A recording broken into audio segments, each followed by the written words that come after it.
Hello, story seekers. Welcome to Haunting Words. If you found this video, you're probably looking for something to help you drift off to sleep. And I'm here to deliver. But before we begin, take a moment to like this video and subscribe to the channel. Now, get comfy, turn off the lights, and let your mind wander as I take you through tonight's story. It all started a couple of years ago when I was working as a forest ranger. I've always been the kind of person who finds peace in the solitude of the wilderness. Someone who'd rather hear the rustle of leaves than the hum of a crowded city. Being a ranger wasn't just a job for me, it was my calling. The forest was my home, my responsibility, and I thought, my safe place. I worked in a large national park out in the Midwest.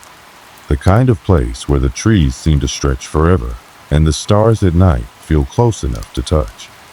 My shift rotation typically had me stationed at a ranger outpost that overlooked a dense, sprawling section of woods. Most days were uneventful, filled with the kind of routine work that puts your mind at ease. Checking trails for fallen debris, making sure hikers were staying safe, and monitoring wildlife activity were my daily tasks. During the quiet hours, I'd often brew myself a strong cup of coffee and sit out on the small porch of the outpost, watching the sun cut through the trees. It was peaceful work, the kind that lets you lose yourself in the rhythm of nature. There were times when I'd even hear the calls of coyotes or the distant chatter of owls, and I'd feel completely connected to the world around me. I wasn't alone in this job, of course. There was my colleague, Paul, who worked a station about 5 miles east of mine.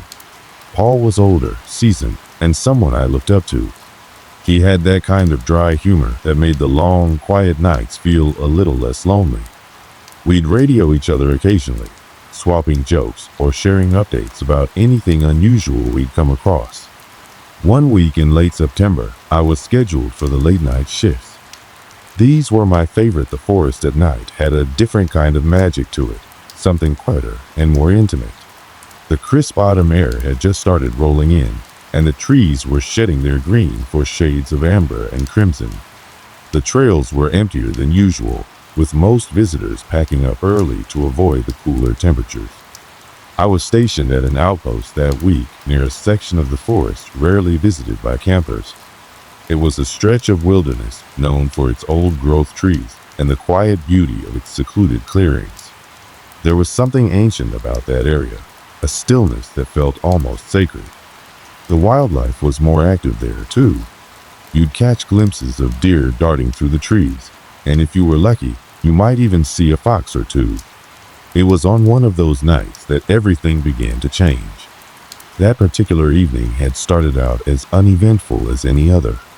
The sun had set hours earlier, leaving the forest bathed in the soft glow of a waxing moon.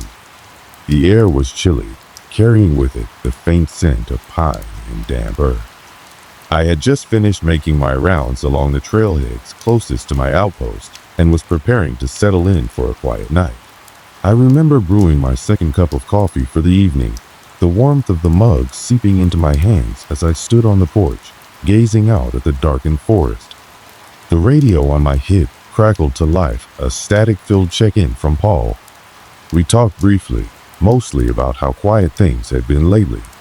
No reports of lost hikers, no animal encounters, nothing unusual to speak of. That was the thing about this job. It wasn't always exciting, but it was steady. You came to rely on the routine, the predictability of it all. So when the unexpected happened, it stood out in stark relief against the backdrop of normalcy. As I sat back down at the small desk inside the outpost, I flipped through the logbook, making notes about the day's rounds. Outside, the wind picked up slightly, causing the trees to sway and groan.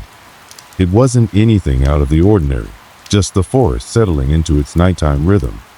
A few hours later, just as the clock crept past midnight, I decided to stretch my legs and take a short walk. It was something I often did to keep myself alert during the slower hours of the night. Grabbing my flashlight and jacket, I stepped off the porch and onto the narrow trail leading into the woods. The beam of light cut through the darkness, illuminating the path ahead as I moved through the trees. The quiet was comforting at first, the kind of silence that wraps around you like a familiar blanket. But as I walked, I began to notice something strange, a faint smell in the air, something that didn't belong. It was subtle at first, almost easy to dismiss, but the farther I went, the stronger it became. It wasn't the earthy scent of the forest floor or the crisp bite of autumn leaves. This was different, something sharper, with a hint of decay. My steps slowed as I scanned the area, the flashlight's beam flickering over the trees and underbrush. Everything looked normal, and yet the feeling that something was off began to settle in my chest. Brushing it off as just an overactive imagination, I continued along the trail for another few minutes before deciding to turn back. It was late, and there was no point in wandering too far from the outpost. As I retraced my steps, that unsettling smell faded, and the familiar sounds of the forest returned, branches rustling, leaves crunching underfoot, and the distant call of a lone owl. When I finally reached the outpost, I couldn't shake the feeling that I wasn't alone. I paused at the porch, scanning the dark tree line with my flashlight. But there was nothing there, nothing but the endless expanse of trees and shadows. Brushing the feeling aside, I stepped inside, locking the door behind me. It was just another night in the forest, or so I thought. That was until the next evening, when I came across something that would change everything. The next evening started out as just another typical shift. The sky was a fading wash of orange as the sun sank behind the trees, leaving behind a cold bite in the air. As the evening deepened into night, the forest seemed to settle into its usual stillness. I had finished checking the usual areas, just a quick sweep through the trails and along the perimeter of the outpost. The wind had picked up again, rustling through the branches, and the first crickets of the season had started their chorus. Everything seemed normal, almost too normal, and yet that same unease from the night before lingered in the back of my mind. I tried to shake it off as I prepared myself for another quiet night shift. The lanterns flickered softly inside the outpost, casting long shadows on the wooden walls. I was alone again. Paul had radioed earlier to let me know he'd be doing his rounds on the eastern side of the park, so it would be a while before he checked in. I decided to make myself some tea this time, hoping the warmth would soothe me and help me focus. As I sat down, I glanced out the window, the faint glow from the lanterns illuminating the trees just beyond the outpost. The forest was dark now, the canopy thick enough to block out the moonlight. The sudden quietness felt almost oppressive, as if the entire forest was holding its breath. It was in those moments, when you feel the weight of silence, that you start to question everything. I let out a sigh and turned my attention back to the task at hand, marking my rounds in the logbook. But then, just as I was about to jot down a note, the sound of something faintly scraping against the walls of the outpost caught my attention. It was soft, almost imperceptible at first, but it repeated as if something or someone was brushing against the side of the building. I froze. It wasn't the wind, I knew that much. The wind had been blowing through the trees all evening, but this sound was deliberate. Almost as if someone was walking slowly around the perimeter, their hand grazing against the wood. My heart skipped a beat, and I instinctively reached for the flashlight that was resting on the desk. I flicked it on, the beam cutting through the darkness outside. The light swept across the trees and the open clearing around the outpost, but there was nothing. Nothing at all. I stood there for a moment, my breath slow and deliberate, trying to reason with myself. Maybe it was just an animal, a deer, perhaps, or something else that had wandered too close to the building. I reassured myself with the thought, but deep down, something felt wrong. I had spent enough nights alone in the forest to recognize when something was amiss, and this felt off. I grabbed my jacket and stepped out onto the porch, shining the light across the area. The trees were still, the air thick with the scent of pine and damp earth. My eyes searched the darkened edges of the clearing, hoping to catch sight of whatever had made that noise. Nothing. The sensation of being watched, though, was hard to shake. I scanned the surroundings again, and as I turned to face the trail that led deeper into the woods, I realized I saw something that made my stomach drop. Footprints. Not animal tracks, but human footprints. They were small, as if made by someone wearing light shoes or boots. They were fresh, too clearly not there when I had done my rounds earlier in the day. They led from the tree line toward the outpost, then stopped right at the edge of the porch. The strange thing was, there were no other footprints leading away. It was as if whoever had left them had simply vanished. My mind raced, and I felt that familiar knot of unease tightening in my chest. I had spent countless nights out here, and I knew how quickly someone could get lost in the woods, but these footprints didn't make sense. I took a few steps back, trying to keep my distance from the prints as I debated whether to call Paul. It wasn't until I heard a twig snap sharply from the direction of the trees that I knew I wasn't alone. My pulse quickened, and I instinctively turned toward the sound. I thought I saw something, just a shadow moving between the trees, but when I flashed the light toward it, there was nothing. I stood there, frozen, scanning the area, but the feeling of being watched only intensified. Every little sound seemed amplified in the night air: my heartbeat, the rustling of leaves, even the distant hoot of an owl. The minutes felt like hours as I waited, but nothing else happened. No further sounds, no more shadows. Just the oppressive silence of the forest. I was about to turn back inside when my radio crackled to life. "Hey, you good out there?" It was Paul, his voice cutting through the static. "I'm just finishing up my rounds. Anything unusual?" I hesitated, still standing on the porch, flashlight in hand, eyes darting back toward the tree line. I didn't want to sound paranoid. I didn't want to worry him over something that could easily be explained. But I also couldn't shake the feeling that something was wrong. "I don't know," I said, my voice quieter than I intended. "Just a strange noise outside.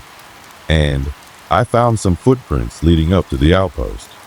No sign of anyone around, though." Paul was silent for a moment, and I could hear the soft static as he shifted his radio. "Footprints? Are you sure they're human?" "Yeah, and fresh." "All right, stay put. I'll be there in 10. Keep your eyes peeled." I nodded, even though I knew he couldn't see me. I stayed on the porch, the flashlight flickering as I glanced around. The forest, once so comforting, now felt alien. I couldn't shake the image of those footprints, or the inexplicable way they just stopped. It was as if someone had come and simply disappeared without a trace. The next few minutes were some of the longest I'd ever experienced. Every sound in the woods now felt ominous. Every shadow felt like it was hiding something. I paced the porch, trying to keep my mind occupied, but the nagging feeling in the back of my mind wouldn't go away. When Paul finally arrived, his truck's headlights cutting through the trees, I rushed toward him. He stepped out of the vehicle, scanning the area with his flashlight. "Where are they?" he asked, walking toward the spot where I had found the footprints. I showed him the trail, and he crouched down to inspect them. After a moment, he stood up and wiped his hands on his pants. "Yeah, those are human. No doubt about it." We both stood in silence, the forest around us feeling unnervingly still. "This doesn't make sense," I muttered. "There's no way someone was out here without us seeing them." Paul nodded slowly, his brow furrowed. "Let's check the rest of the perimeter. Keep your flashlight on high." We began walking in a wide arc around the outpost, shining our lights in every direction. But no matter how thoroughly we searched, we didn't find anything else. No sign of the person who had left the footprints. Just the eerie quiet of the forest at night. By the time we returned to the porch, the wind had picked up again, rustling through the trees like a warning. "Maybe it's nothing," Paul said, though I could hear the doubt in his voice. "Maybe someone else is out here, or maybe it's just some weird coincidence." But I wasn't convinced. Something about that night, about those footprints, didn't feel like a coincidence. And as we locked up the outpost and prepared for the rest of our shifts, I couldn't shake the feeling that we were being watched by eyes that we couldn't see. I stayed on edge for the rest of the evening, but nothing else unusual happened. No more strange noises, no more signs of anyone in the area. But I couldn't forget about the footprints, the way they had appeared so suddenly, and how they had just stopped. The unease lingered, and I wondered if we had unknowingly walked right past something that we weren't meant to see. The days that followed were quiet, almost too quiet. After the strange encounter with the footprints, I couldn't shake the feeling that something was amiss. I had returned to my usual routine, checking the trails, making sure the outpost was secure, but every crack of a twig, every gust of wind, seemed to echo with an unnatural intensity. The forest felt alive in a way that was unsettling. It wasn't just the shadows that seemed darker, or the way the trees seemed to lean in closer. It was the way everything seemed to breathe in sync with me, as if the very air itself was thick with anticipation. Even Paul seemed different. Normally, we would have shared jokes and stories during our patrols, but now there was a tension that neither of us could shake. He didn't speak much, and when he did, his words were short, clipped. He had seen the prints, too felt the same odd pull of dread that I had, and that unspoken understanding between us had grown. But neither of us knew what we were dealing with. One afternoon, as the sun began to dip below the horizon, I decided to go out again on my own, hoping that time would bring clarity or at least some answers. It had been a couple of days since we last encountered the footprints, and the forest seemed even quieter now, as if it had withdrawn into itself. The birds no longer sang, and the usual rustling of animals in the underbrush was replaced by an oppressive silence. The wind, once a constant companion, had disappeared altogether. I grabbed my flashlight, slinging it over my shoulder, and set out along the perimeter of the outpost. The air had a bite to it, and as I walked, my boots sank into the soft earth, leaving deep imprints in the mud. I couldn't help but glance over my shoulder every few steps, the sensation of being watched growing stronger.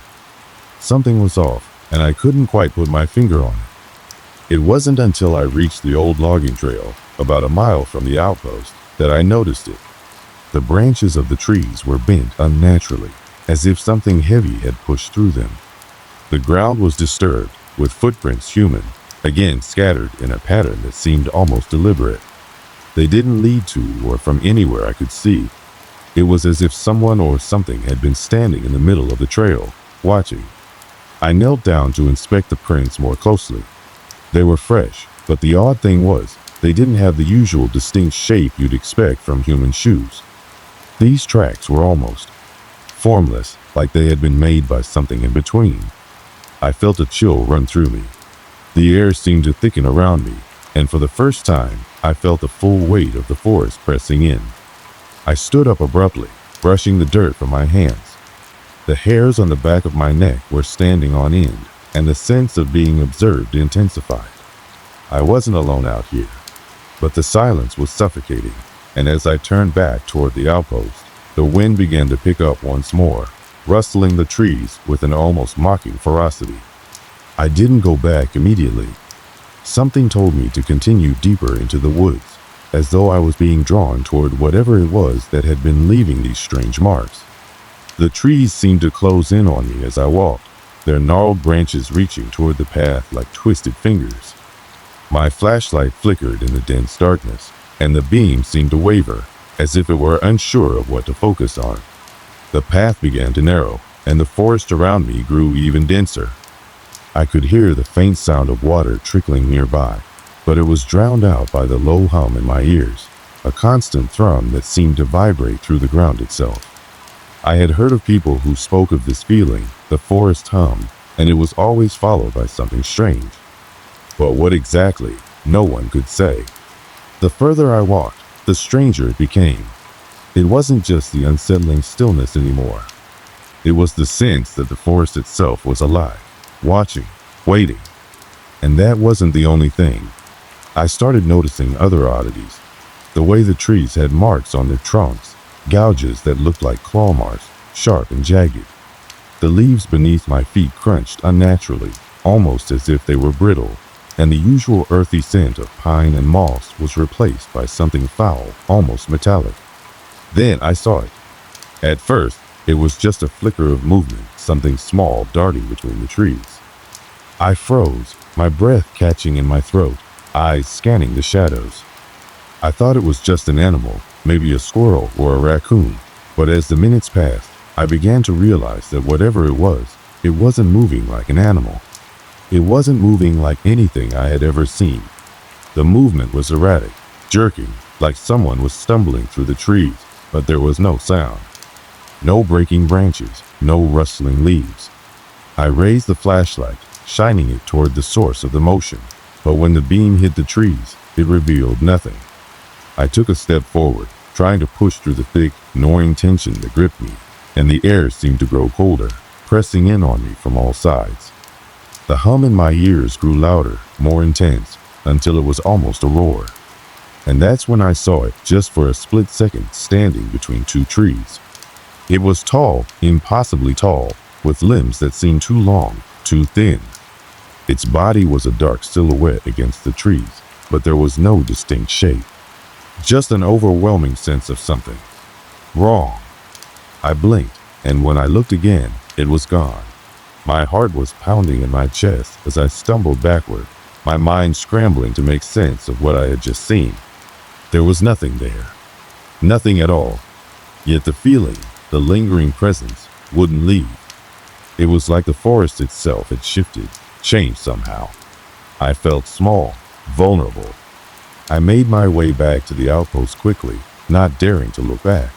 Every crack in the branches behind me, every rustle in the leaves, felt like it was following me. When I finally reached the relative safety of the outpost, I slammed the door shut behind me, locking it with trembling hands. I wasn't sure what I had seen, or if I had even seen anything at all. Maybe it was my mind playing tricks on me, but I knew one thing for certain: whatever was out there wasn't something I could explain away. And I wasn't sure I wanted to find out what it was. Paul came by later that evening, looking for me after I hadn't checked in. I told him about what had happened, though I'm not sure he believed me.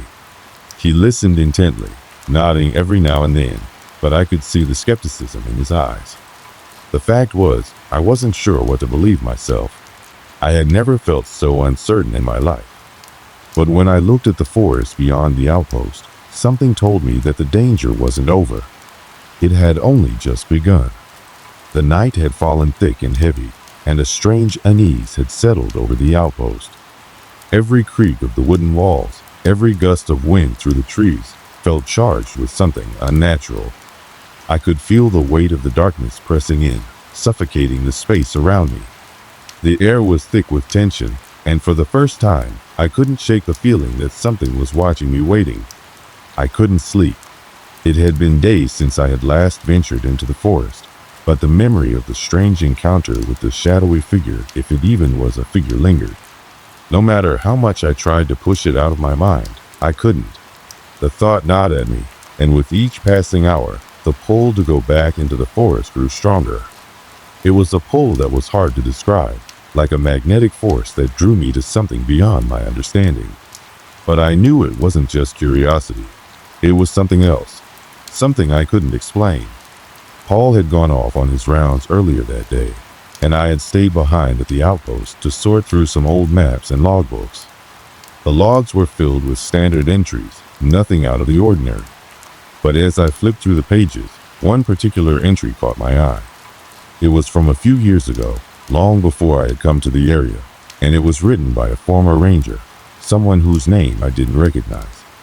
The entry spoke of strange occurrences in the forest, of disturbing footprints that appeared out of nowhere, of unsettling sounds in the night, and of people who had gone missing without a trace. The entry ended abruptly. There was no sign-off, no explanation, just a hastily scrawled sentence: "Stay away from the hollow." The words seemed to burn into the page, and a chill ran down my spine. I had heard rumors of a place deep in the forest, a place known as the Hollow, where strange things were said to happen. But the idea of it had always seemed like little more than a campfire story until now. Now, with the strange events that had been unfolding, I wasn't so sure. It was late, well past midnight, when I heard it, a soft, distant sound, like a low hum, almost imperceptible at first. It vibrated through the walls of the outpost, as though the very foundation was reverberating with it. My heart skipped a beat, and I froze, straining my ears to listen. The sound was faint, but unmistakable, a constant, buzzing hum that seemed to grow louder with each passing moment. I grabbed my flashlight and hurried outside, my breath visible in the cold air. The forest was still, the trees standing like silent sentinels, but the hum continued, pulling me toward it. I knew I shouldn't go. Everything in me screamed to stay inside, to lock the door and forget about the noises. But the pull was too strong. The strange force that had gripped me before had returned, and this time it felt like a call I couldn't ignore.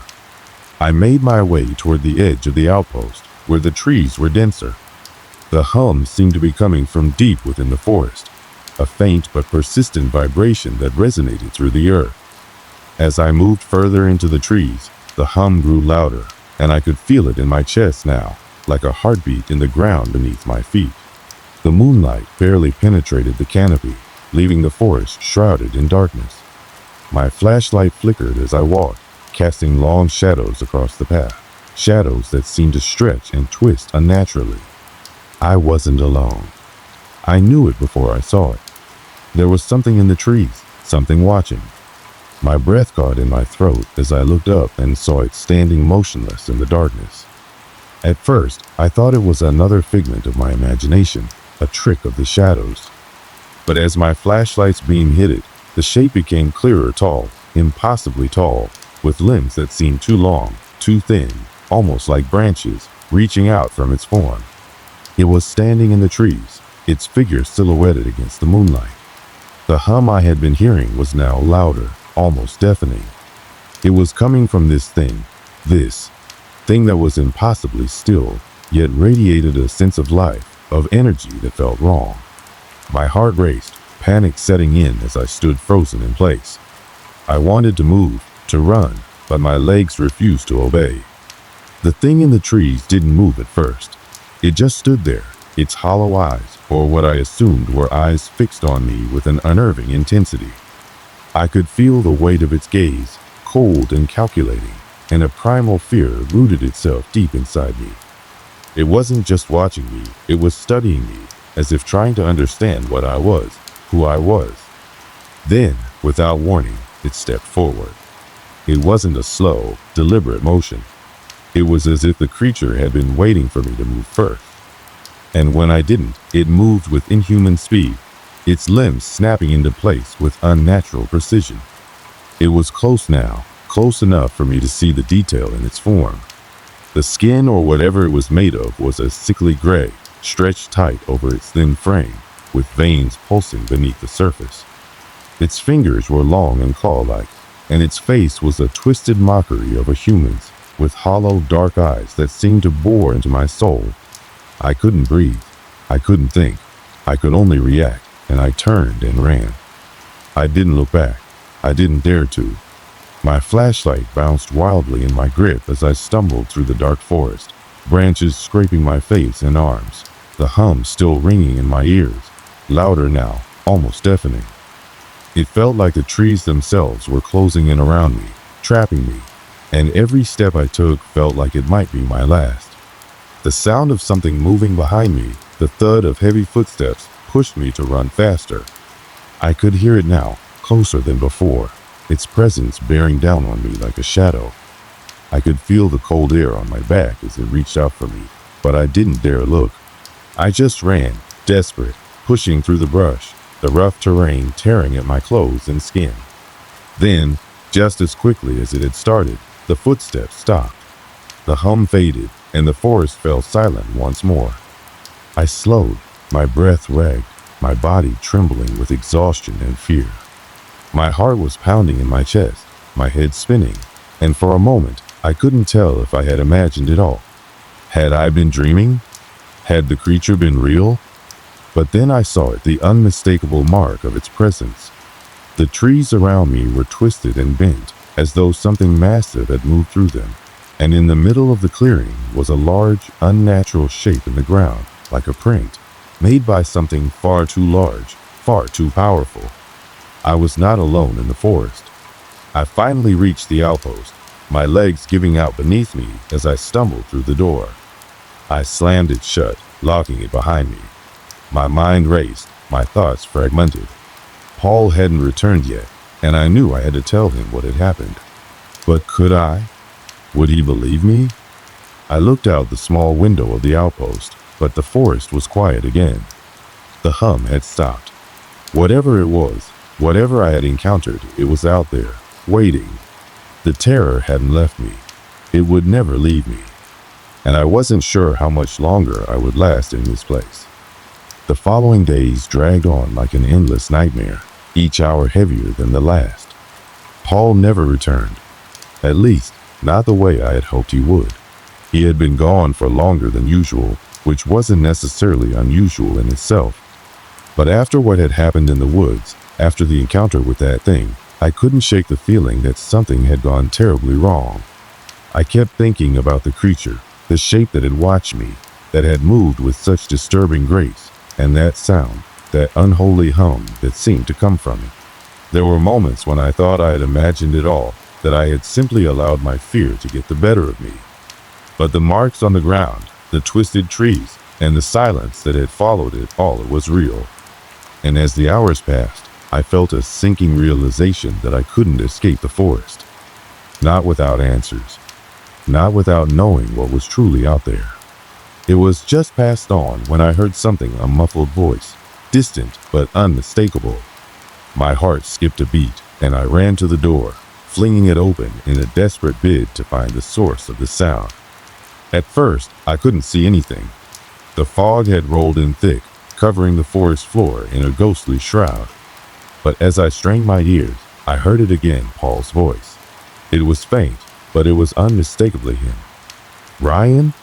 Ryan! I didn't hesitate. My feet were already moving before I even realized what I was doing. I grabbed my flashlight, barely registering the weight of it in my hand as I ran toward the source of the voice. The trees loomed like specters, their twisted branches reaching out to grab me as I made my way deeper into the forest. The fog made it hard to see, but I followed the sound, the desperate call for help that was growing louder with each step.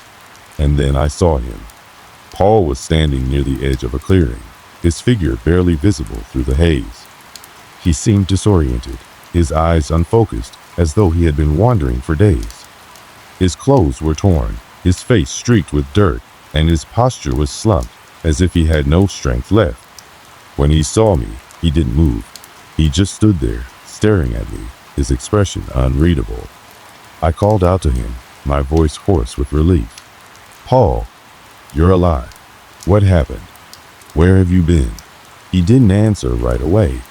Instead, he just looked at me, his eyes wide and hollow. There was something off about him, something that didn't sit right. His skin was pale, almost ghostly, and there was a strange, unsettling stillness about him, as though he wasn't fully present. I felt a wave of unease wash over me, but I pushed it aside. It didn't matter. He was here. He was alive. Paul, I said again, stepping closer. You've been gone for days. What happened? What's going on? He blinked, slowly, as though trying to wake himself from some kind of trance. Finally, he spoke, his voice barely a whisper. I don't know. I don't remember. His words sent a chill down my spine. He didn't remember. How could that be? Paul was the most competent ranger I knew. He never got lost. He never forgot his way. But here he was, standing in front of me, as though he had no idea where he had been or how long he'd been gone. I reached out to grab his arm, but as soon as my hand made contact with his skin, I froze. The coldness of it sent a jolt of panic through me. It was like holding a piece of ice unnaturally cold, as though his body had been stripped of any warmth. Paul, I whispered, feeling a growing sense of dread. What happened to you? He looked at me then, his eyes filled with something strange. It wasn't fear. It wasn't confusion. It was as though he had seen something that had completely shattered his mind. His lips parted, but no words came out. Instead, he gave a slight shake of his head, as if he couldn't or wouldn't say anything more. Without warning, he stepped back, his body jerking as though something inside of him was pulling him away from me. I reached out to stop him, but he was already moving, stumbling backward through the fog, his movements erratic. "Paul," I shouted, but he didn't respond. He didn't even turn to look at me. I ran after him, my heart pounding, but as I pushed through the trees and into the clearing, I found that he was gone. There was no trace of him, no sign of his presence. The forest had swallowed him whole. For a moment, I just stood there, my chest tight with panic. Where had he gone? He couldn't have just disappeared. I had been standing right there. I had seen him just a moment ago. But when I turned in circles, desperately searching, the fog swallowed up everything. The forest was silent, and Paul, my friend, my only companion out here, was gone. It wasn't until later that I began to put the pieces together, when the weight of what had happened started to settle in. I had seen the creature. I had felt it, its presence in the trees, its grip on the forest. And now Paul, my best friend, had been lost to it. He was out there somewhere, trapped by the same force that had almost taken me. I couldn't stay here anymore. The forest was too much, too dark, too alive with something that was beyond my understanding. I packed up what little I had left and left the outpost behind, not daring to look back. But even as I walked away, there was one thing that I couldn't shake. The lingering feeling that something was still watching me, following me, waiting for the right moment to claim me too. I made it to the nearest town, a small, isolated place that felt worlds away from the terror of the forest. But even there, I couldn't escape the questions. The haunting presence of the forest still clung to me, like a shadow I couldn't outrun. What had happened to Paul? Where had he gone? And what was the thing that had stalked us through the trees? I never found the answers. The questions remained, unanswered and endless. But one thing was certain: I would never return to that forest. Not for anything. The hollow remained, as it always had, waiting. And though I was free from its grip, I knew that others would come just like I had, and they would find nothing but darkness in the trees. And as for Paul, I could only hope that wherever he was at peace. Because I knew, deep down, that I would never see him again. The years have passed since that terrifying experience in the forest. I've moved on with my life, or at least, I've tried to. I still work as a ranger, but I'm stationed far from the woods I once called home. In the back of my mind, the memory of those days lingers like an open wound, one that I can never truly heal. Sometimes, in the quiet of the night, I'll wake up with a start, my heart racing, and for a brief moment, I'll swear I hear Paul's voice again. But when I open my eyes, I know it's just my mind playing tricks on me, pulling me back to a time when everything felt different. I've avoided the hollow, avoided those woods, ever since that day. I couldn't bear the thought of stepping foot near that place again. It wasn't just the fear of encountering whatever had taken Paul that haunted me. It was the overwhelming sense that the forest had become something else, something I couldn't comprehend. It was alive in a way I couldn't understand, and I had no intention of letting it pull me back in. But the memories have a way of sneaking up on you, don't they? Every once in a while, someone in town will bring up the hollow, casually speaking about the mysterious disappearances that have plagued the area for decades. I pretend not to hear. I nod along, feigning interest, but inside, I'm screaming. The stories haven't stopped, and every new one makes my blood run cold. People disappear, just like Paul did, vanishing without a trace, leaving nothing but an eerie quiet behind. Some say it's the forest doing. Others believe it's something older, something far more sinister. But deep down, I know the truth. I know what happened. And as much as I wish I could convince myself that it was all a nightmare, a figment of my imagination, the evidence is too real to ignore. The thing in the woods is not a myth.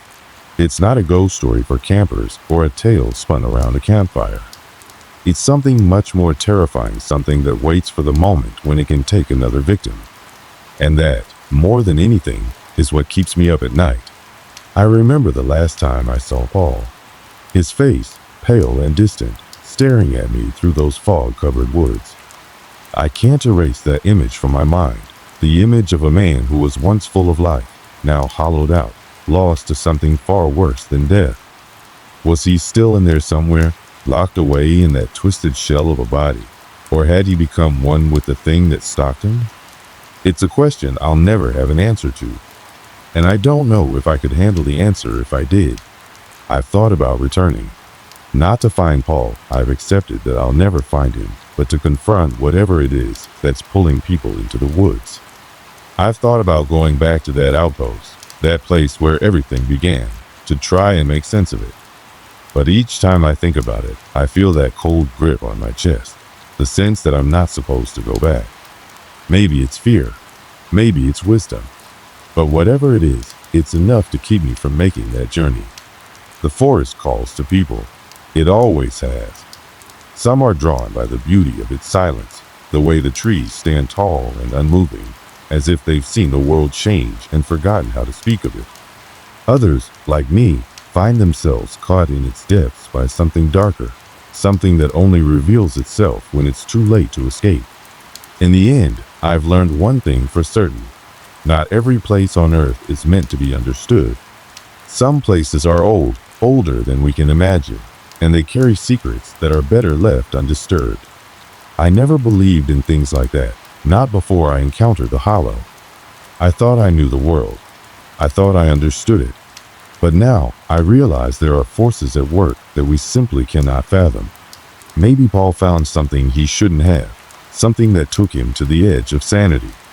Or maybe, just maybe, he found a way to survive. I'll never know. The forest doesn't give up its secrets easily, and the people who wander too close rarely come back with their minds intact. I think about the people who've gone missing since, the ones whose names are now nothing more than whispers on the wind. Their families wonder what happened, what led them to those woods. But they'll never get the answers they're searching for, not from me. I can't bring myself to tell them the truth. I can't bring myself to tell them that the forest is alive in a way that no one should ever understand. So I keep my distance.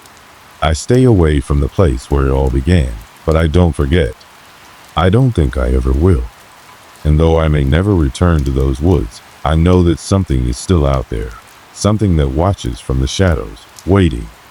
It doesn't matter how far I go, how many years pass. I will always remember the hollow, and I will never forget what it took from me. It's not just the forest that changes you. It's what lies in the depths of it, what hides between the trees. And once you've seen it, once you've felt its presence, you can never unsee it. You can never forget. I just hope that wherever Paul is now, if he's still out there at all, he's found peace. Because I know, deep down, that I never will. It was a quiet evening in the small town of Hollow Creek. The kind of place where nothing ever seemed to happen, at least. That's what everyone thought. Nestled between rolling hills and thick forests, the town felt like it belonged in the past, with its quiet streets, old brick buildings, and small, tight-knit community. But for a group of late-night warehouse workers, that peace would soon be shattered. The warehouse itself was an enormous, sprawling building that had seen better days. The cracked concrete floors and dim lighting gave it an eerie, industrial feel, as if time had forgotten about it. The hum of the refrigeration units and the occasional sound of distant traffic were the only noises that filled the otherwise silent space. The workers were a group of individuals who had grown accustomed to the monotony of their overnight shifts, often spending hours moving crates, checking inventory, and maintaining the machinery. They were a mix of seasoned veterans and newcomers, each of them with their own personal reasons for working the graveyard shift. But no matter how different their lives were, they shared one thing in common. They all had to deal with the eerie quiet of the night shift. One of the employees, a man in his mid-30s named David, was the first to notice something odd. He had worked at the warehouse for years, and the routine had become second nature to him. It was all so predictable, so normal. The hum of machines, the shuffle of workers' feet, the smell of metal and cold air. It was all just a part of his life. But tonight felt different. There was an unsettling tension in the air that he couldn't quite place. It was as if something was lurking just out of sight, waiting to reveal itself. He didn't know why, but he had this nagging feeling that something was off. David wasn't the only one who noticed the oddness. Across the warehouse floor, his colleague, Andy, a younger man in his 20s, was wiping down a set of shelves when he caught a glimpse of something strange out of the corner of his eye. At first, he thought it was just the reflection of the overhead lights playing tricks on him. But when he turned his head to get a better look, the flickering light in the rafters only seemed to grow stronger. It was as if something, or someone, was moving up there, though no one should have been. The rafters were too high for anyone to be walking around, and the only way to access them was through a ladder that wasn't currently in use. Still, the movement persisted. Andy squinted, trying to make sense of the strange sight. But the more he watched, the more unsettling it became. Shadows shifted across the beams in unnatural ways, as though something was moving across them, but there was nothing to explain it. No footsteps, no sounds, just a faint glimmer of shifting darkness. His heart rate picked up, and he felt a cold chill creeping down his spine. He quickly turned away, trying to shake off the sensation. "It's nothing," he muttered to himself. But deep down, he knew that there was something strange happening. In the break room, another employee named Rachel, a woman in her late 30s, had a similar experience. She just finished her shift and was waiting for her ride when she heard a faint noise coming from the back of the warehouse.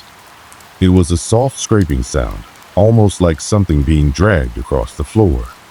At first, she dismissed it as the usual sounds of the building settling, but when the noise grew louder and more deliberate, she couldn't ignore it any longer. She walked over to investigate, but as she reached the door to the storage area, the noise suddenly stopped. Rachel stood frozen, unsure whether to enter or turn back. She could feel her heart pounding in her chest, her nerves tingling with a strange sense of anticipation. There was something wrong here.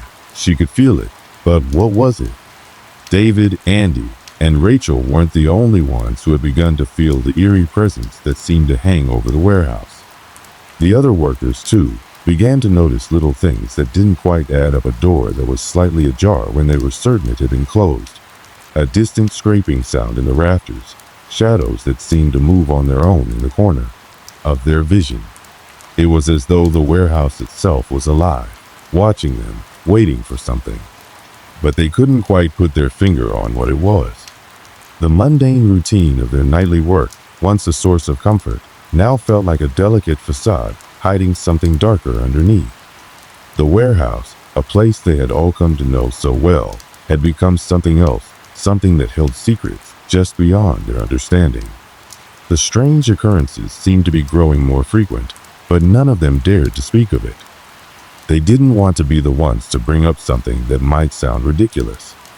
No one wanted to be labeled as paranoid, especially not in a place where everyone relied on one another for their safety and sanity.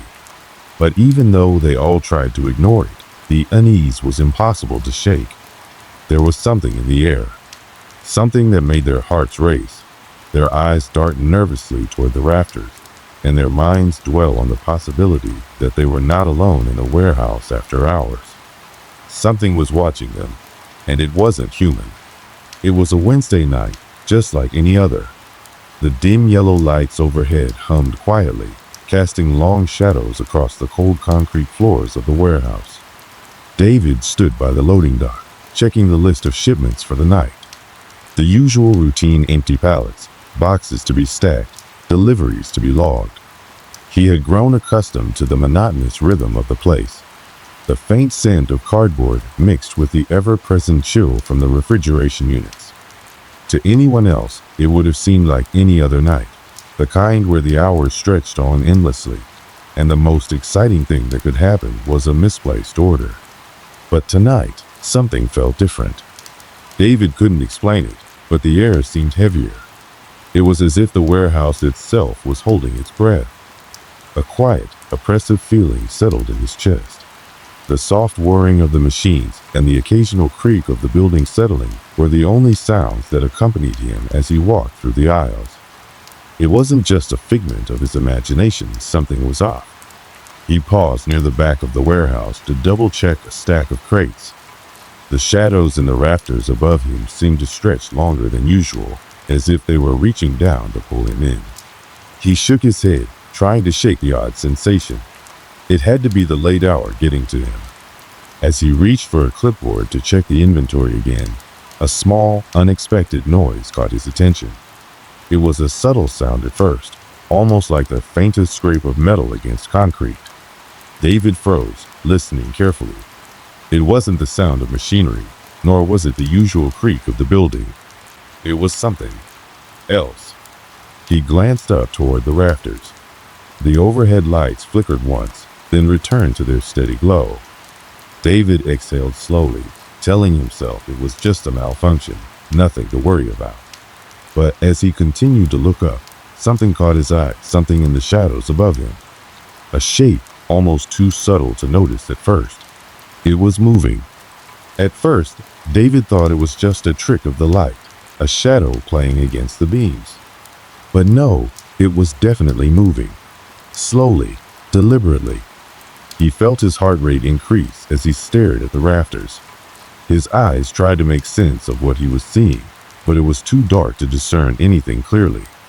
Whatever it wasn't supposed to be there. His mind raced. Could it be an animal? A rat, perhaps? He had seen rats in the warehouse before, but never in the rafters. But this wasn't like the usual scampering of tiny feet. It was something much larger. His instincts told him to walk away, to ignore it, to get back to work. But something deeper inside him urged him to investigate. Something was wrong, and he couldn't shake the feeling that he wasn't alone. He took a few cautious steps backward, his eyes never leaving the rafters above him. The shape was still there, creeping along the beams, its movements slow and deliberate. Then, just as quickly as it had appeared, the shape vanished.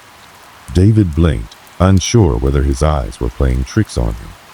He looked around the warehouse, but there was nothing. Just the same empty aisles, the same cold air, the same flickering lights. His breath came a little quicker now, but he forced himself to calm down. It had to have been his imagination. Maybe he was just tired. He ran a hand over his face and shook his head. There was no reason to be spooked. He had seen strange things before, nothing out of the ordinary. Just a shadow. That's all it was. He turned to head back to the office when the noise came again, a scraping sound, louder this time. It echoed through the empty space. He stopped dead in his tracks, heart thudding in his chest. His hand instinctively reached for the flashlight clipped to his belt. He flicked it on and swung it toward the rafters, but there was nothing there. The beams were empty. He exhaled, trying to steady himself, but the tension in the air seemed to increase, weighing down on him like a heavy cloak. Something was definitely wrong. He couldn't explain it, but he knew he wasn't imagining things. His senses were heightened, alert. It was as if every nerve in his body was screaming at him to leave, to get out of the warehouse before whatever it was, whatever had caused that movement, came for him. David hesitated, then made his way back toward the break room. He needed to talk to someone. The unease gnawing at his stomach was too much to ignore. When he entered, he saw Rachel sitting at the small table, scrolling through her phone. Andy was in the corner, inspecting a delivery receipt. David tried to act normal as he approached them, but the words didn't come easily. "Hey," David said, his voice sounding oddly strained. "Anyone else notice anything weird tonight?" Rachel glanced up from her phone, her expression unreadable. "Like what?" David hesitated, unsure how to explain it without sounding paranoid. "I don't know. I heard something. Up in the rafters. A sound. I saw something moving. I don't know what it was." Andy raised an eyebrow. "You sure you're not just seeing things?" "It's late, man. We've all been here for hours." "I'm telling you," David insisted. "I saw something. It was like a shadow, moving, like something was up there. And I heard scraping noises. Not like the usual warehouse sounds. This was different." Rachel frowned, glancing over at Andy. "You sure it wasn't just a rat or something?" David shook his head. "No, this was something else. It was big, bigger than a rat, and it moved differently." The tension in the break room grew. Rachel and Andy exchanged a look, both of them trying to make sense of what David was saying. It was as though they could feel the unease in the air, even if they weren't ready to admit it. "Maybe you should take a break, get some rest," Andy said, trying to offer a reasonable explanation. "We've all been here a while." David nodded, but he couldn't shake the feeling that something was wrong. His gaze lingered on the rafters again, even though he couldn't see them from the break room. He knew whatever had been up there was still there, watching. "I'll be fine," David muttered, though he wasn't sure if he believed it himself. As the hours passed, the unease lingered, hanging over the warehouse like a thick fog. The strange noises continued, but they were never consistent. Sometimes it sounded like something dragging across the floor. Other times it was the quietest of whispers in the rafters, if whispers could be made of metal scraping against metal. It was impossible to tell if it was just the building settling or something more. But the workers were no longer willing to ignore it. The first unsettling incident was only the beginning. Whatever was in the warehouse, watching from above, was not content with just making noise. It was waiting, and it was only a matter of time before its presence would become undeniable. The weeks following the initial strange event were unsettling, to say the least. Each night, the warehouse became more oppressive, its cold concrete walls echoing with sounds that shouldn't have been there. At first, it was just the occasional scrape, a whisper of something moving in the rafters above. But soon, those small incidents turned into something much more frequent, more intense. David tried to push it to the back of his mind, focusing on his work as best as he could. But every time he entered the warehouse, the same feeling crept up on him, the sense that something was wrong, something was watching. The shadows seemed deeper now, stretching longer across the floor, as if they had a life of their own. Even the air felt thicker, colder, more suffocating. He could hear the whir of the refrigeration units, the hum of the lights, but it was like there was something underneath it all, something just beyond the edge of his awareness. And then, one night, it happened again. David was working late, sorting through boxes in one of the far aisles, when he heard a loud bang coming from the far corner of the warehouse. It was a sound that echoed through the emptiness, sharp and sudden, as though something heavy had fallen. His heart skipped a beat, and he froze in place, trying to make sense of what he'd heard. A few seconds passed, and then came the sound of something scraping slow and deliberate, like nails on a chalkboard. David felt his blood run cold. This wasn't normal. This wasn't the building settling. This was something else entirely. He quickly moved toward the source of the noise, trying to tell himself that it was just an animal, maybe a loose crate or something falling from the shelves. But as he rounded the corner, his flashlight beam fell upon the shelves, and he found nothing. Nothing out of place, no crate fallen, no animals scurrying away. Confused and unsettled, he stepped further into the aisle, scanning the shadows. The scraping sound had stopped, but the air felt unnervingly thick, as though it were closing in on him. He turned around to head back when he saw it just a glimpse of something in the rafters above, a shadow darting across the beams. David's pulse quickened. He lifted his flashlight, pointing it toward the rafters, but the light only caught empty beams. Nothing was there. But then it came again, a low, guttural thump from above, as if something large had dropped onto the beams. David's eyes darted up, his mind racing with 1,000 possibilities, none of them comforting. "Rachel? Andy?" he called out, his voice shaky as he backed away from the aisle. The warehouse was silent except for the faint hum of the lights, but no one responded. He moved quickly toward the break room, his footsteps echoing louder than they should in the hollow emptiness of the building. When he pushed through the door, he found Rachel sitting at the table, but Andy was nowhere to be found. David's stomach twisted in knots. "Where's Andy?" he asked, trying to keep his voice steady. Rachel looked up from her phone. "He went to check the back storage area. Said he'd be right back." David glanced nervously toward the door. "I need to talk to him. There's something going on in here. Something's not right." Rachel gave him a strange look, her brow furrowing. What do you mean? I don't know, David stammered. I keep hearing things, seeing things. Shadows moving, strange noise coming from the rafters. I'm telling you, something's in here. Rachel didn't say anything at first, just looked at him like she wasn't sure whether to believe him or not. She stood up, putting her phone down. Maybe you should rest. You're working a lot of hours lately. Maybe you're just exhausted. David shook his head. No, Rachel, I'm not imagining it. There's something up there. Before she could respond, they both heard it, the unmistakable sound of something heavy dragging across the concrete floor. It was coming from the back of the warehouse, where Andy had gone. Andy, Rachel shouted, rushing toward the door. David followed close behind her, heart pounding in his chest. As they moved down the aisle, the sound grew louder, more insistent. It was as though whatever was making the noise was getting closer, moving toward them. The warehouse felt colder now, the air thick with a sense of dread. David's flashlight shook slightly in his hand as he led the way toward the back. The dragging sound stopped abruptly, and everything went eerily quiet. When they reached the storage area, the lights flickered and buzzed above them. The silence in the air was oppressive, almost suffocating. David looked around, his breath coming in shallow gasps. There was no sign of Andy. No crates had fallen. The room appeared perfectly normal, except for the faint, lingering chill in the air. Andy, Rachel called again, her voice growing frantic.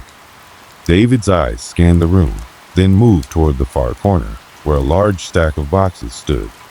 As he approached, his flashlight flickered, the beam stuttering as if it couldn't quite hold its focus. He reached out to steady it, but as his light passed over the corner, he froze. There, just above the boxes, something was moving. A dark shape, large and formless, shifting as though it were floating above the ground.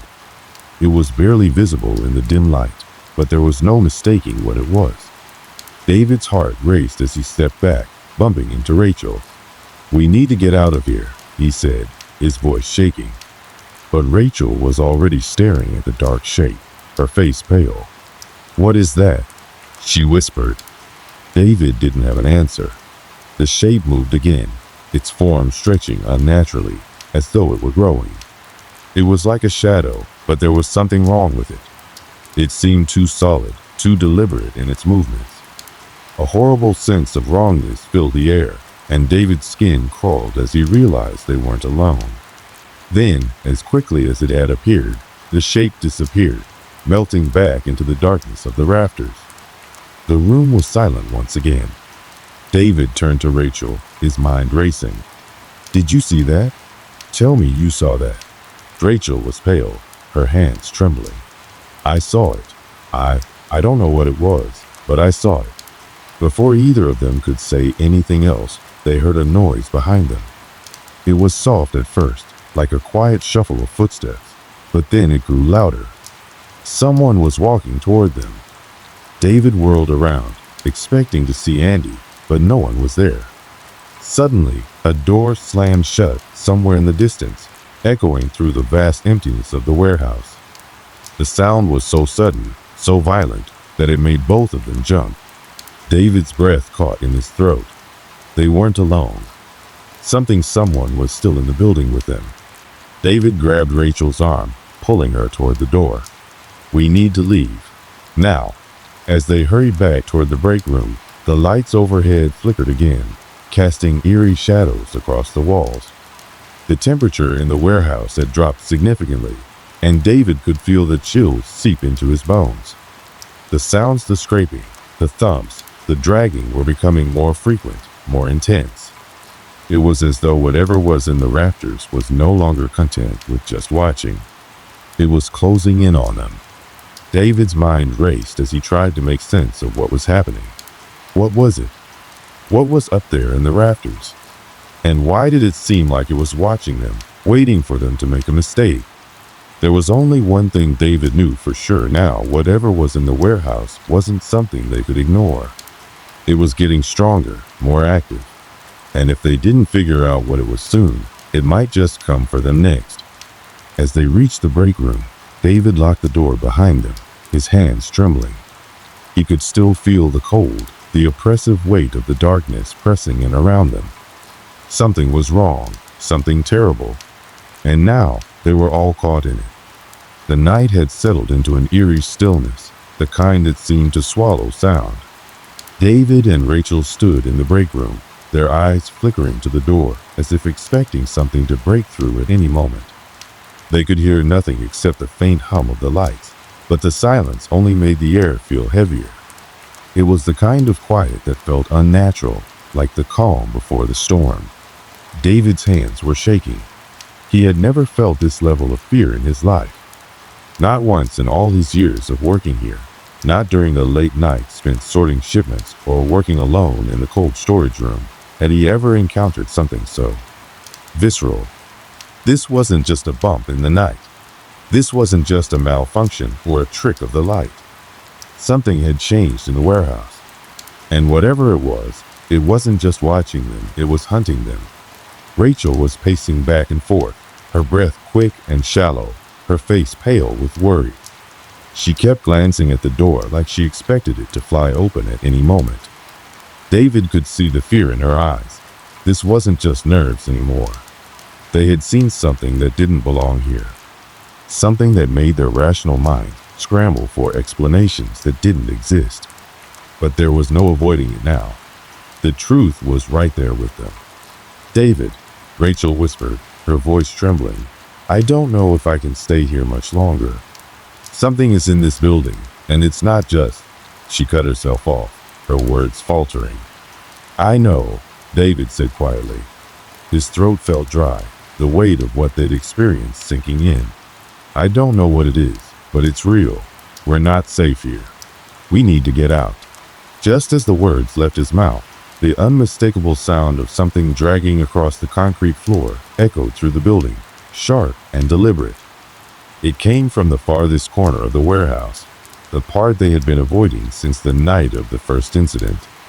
The sound was low, rhythmic, as if someone or something was pacing, dragging its feet slowly, methodically. It made David's blood run cold. It was closer now, closer than before, and somehow it felt personal. Rachel gasped, her hand flying to her mouth. David could see the terror on her face. They weren't imagining it. The thing was back, and it was getting closer. Without thinking, David grabbed Rachel's arm and pulled her toward the exit, his heart pounding in his chest. He didn't care if they were supposed to stay in the building until morning. He didn't care about protocol or rules. All that mattered was getting out before whatever was in here found them. But as they rounded the corner of the break room, something stopped them in their tracks. A figure stood at the far end of the hallway. At first, David thought it was one of the other workers, but then he realized there was no one else in the building. The figure was tall, shadowed, and indistinct. It was as if the darkness itself had taken shape, a silhouette that seemed to shimmer, its edges too blurry to define.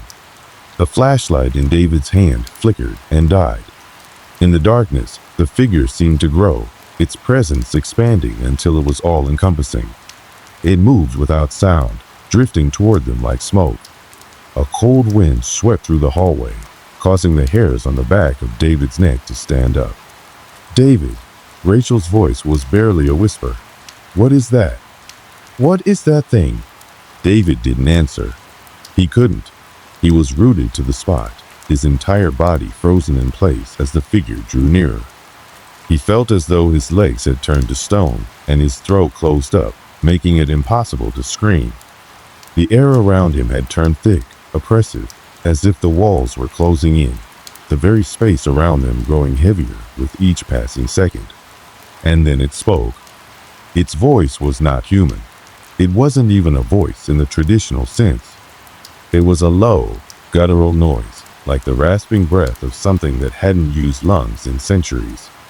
It reverberated in David's chest, rattling his bones, shaking his very core. "Leave," the thing hissed, its voice crackling with malice. "Leave, or you will never leave." The words felt like a physical blow. Rachel gasped, stumbling backward, her hands clutched to her chest. David could feel his pulse racing. his breath coming in ragged gasps as the figure moved closer, its shape becoming more defined with every passing moment. It wasn't human. It was something else, something ancient, something that belonged in the darkness, something that had lived long before them. The figure's form began to shift, rippling like water disturbed by an unseen hand. It twisted and contorted, morphing into something more monstrous, more terrifying. Its arms stretched unnaturally long, fingers tapering into jagged claws, its face becoming a twisted mask of shadows. Two glowing eyes appeared where there should have been none, staring at them with an intensity that burned into their souls. David's heart pounded in his chest as the creature stepped closer, its body casting a long, dark shadow across the floor. The smell of decay filled the air, thick and rancid, suffocating him. The thing's eyes never left him, never left Rachel, as if it were savoring their fear. "Leave now, or you will be consumed," the creature hissed again, its voice more insistent this time, a sound that reverberated through the walls, rattling the very foundation of the warehouse. David's mind raced. He had to think. He had to act. But everything inside him screamed to run, to flee from this nightmare that was slowly closing in on them. The creature's claws scraped against the concrete, the sound loud enough to make David flinch. He grabbed Rachel's hand, pulling her with him as they turned and ran down the hallway, their footsteps echoing in the silence.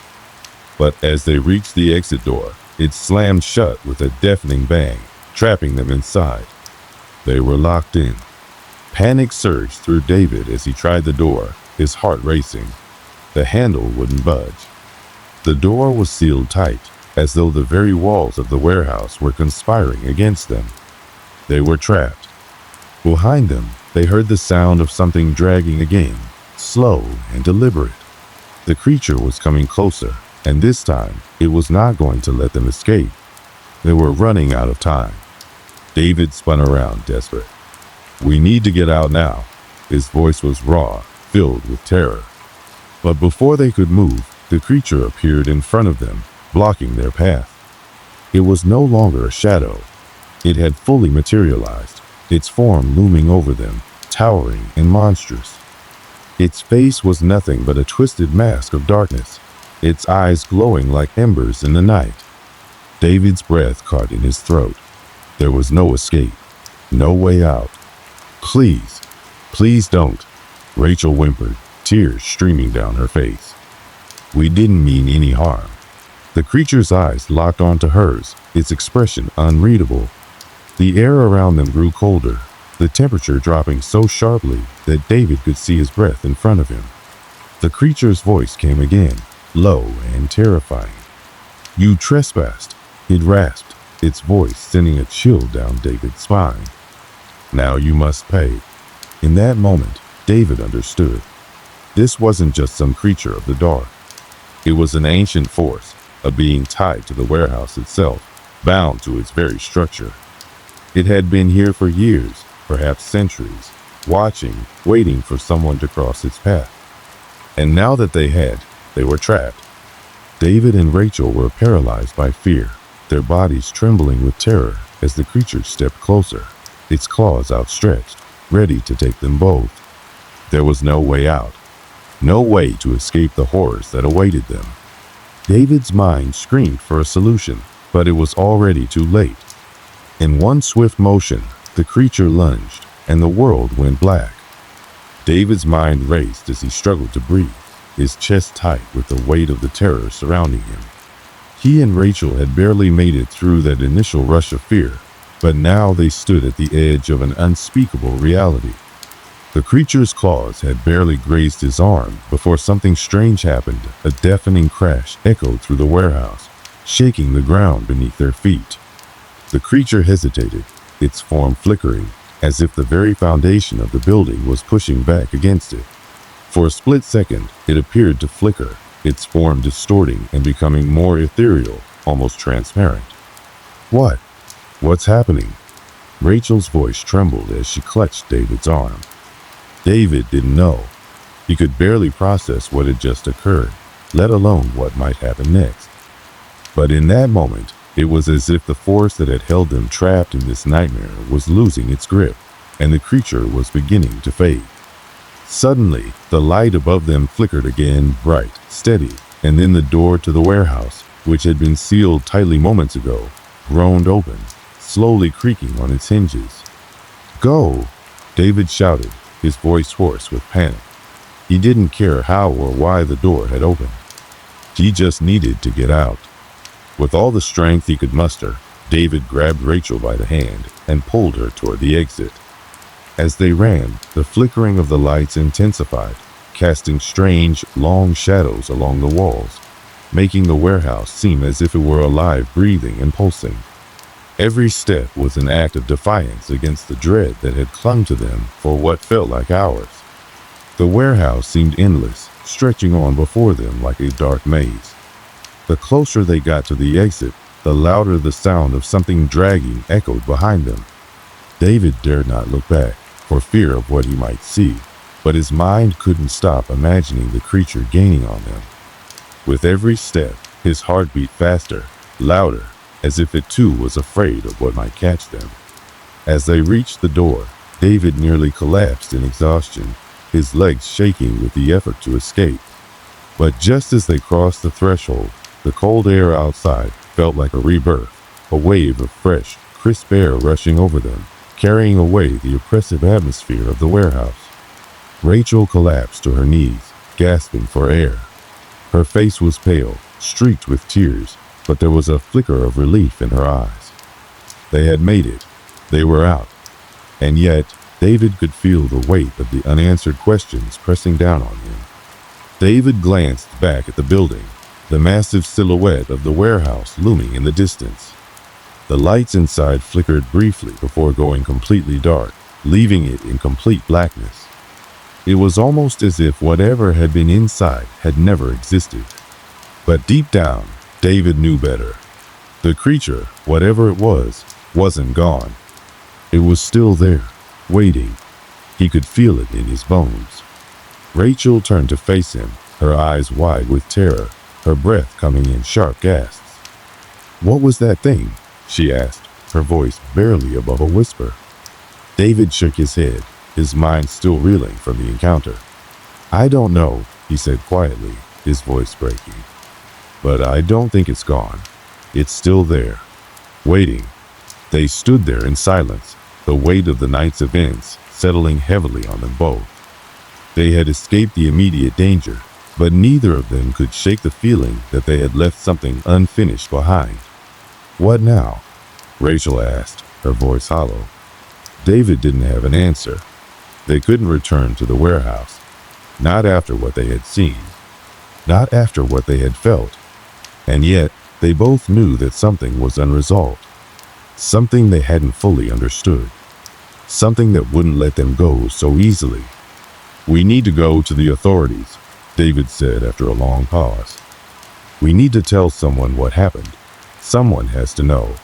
But even as he spoke, David knew that their story would sound impossible to anyone who hadn't witnessed it themselves. No one would believe them. No one would understand the overwhelming sense of dread, the weight of the presence that had nearly consumed them. The creature was a force of nature, an entity that defied explanation, and yet it had been so real. Rachel nodded, but her eyes were distant, her mind clearly somewhere else. "Do you think they'll believe us?" she asked. David didn't answer. Instead, he watched the dark silhouette of the warehouse one last time. The sense of unease still lingered, a shadow that had followed them out of the building and into the night. It was as if the creature was still there, lurking in the dark, waiting for its next victim. The sound of a distant siren echoed through the night, breaking the silence, but it did little to ease the tension in the air. David knew that whatever had happened here tonight was far from over. He could feel it deep within him, a gnawing sensation that wouldn't be satisfied until the truth was uncovered. But no matter how much he searched for answers, he knew one thing for certain. The warehouse would never be the same again. The creature, whatever it was, would always be a part of that place, lurking in the shadows, waiting for the next unsuspecting soul to cross its path. They couldn't forget it. No matter how far they ran, how many miles they put between themselves and the building, the memory of what they had seen would always be with them. As they made their way away from the warehouse, Rachel's words echoed in David's mind. What if it follows us? What if it never stops? David didn't answer. He couldn't. The answer was something he wasn't ready to face. He could only hope that somehow they would find a way to live with the memories of that night. But deep down, David knew that the creature would never let them go. It had been months since that night. Time had passed, and the world around David and Rachel had continued, as if nothing had ever happened. Yet, they both knew that they could never go back to the way things were. They had walked away from the warehouse, but the nightmare hadn't stayed behind. It had followed them, lingering in their minds like an uninvited guest that never left. David tried to bury the memories, to move on with his life. He found a new job, even tried to go back to a semblance of normalcy. But every time he closed his eyes, he saw the flickering lights, the shadows dancing above him in that dark, cold place. The weight of the creature's presence never left him. He would hear the faint sound of claws scraping against metal, distant but familiar, like a shadow lurking just out of sight. He couldn't escape it, no matter how far he ran. Rachel, too, struggled. She couldn't sleep at night, haunted by visions of the creature's eyes, glowing in the dark. Her once peaceful home now felt suffocating, as if the very walls were closing in on her. She didn't talk much about it anymore, but David knew. He could see it in the way she jumped at every noise, the way her hands would tremble when she thought no one was looking.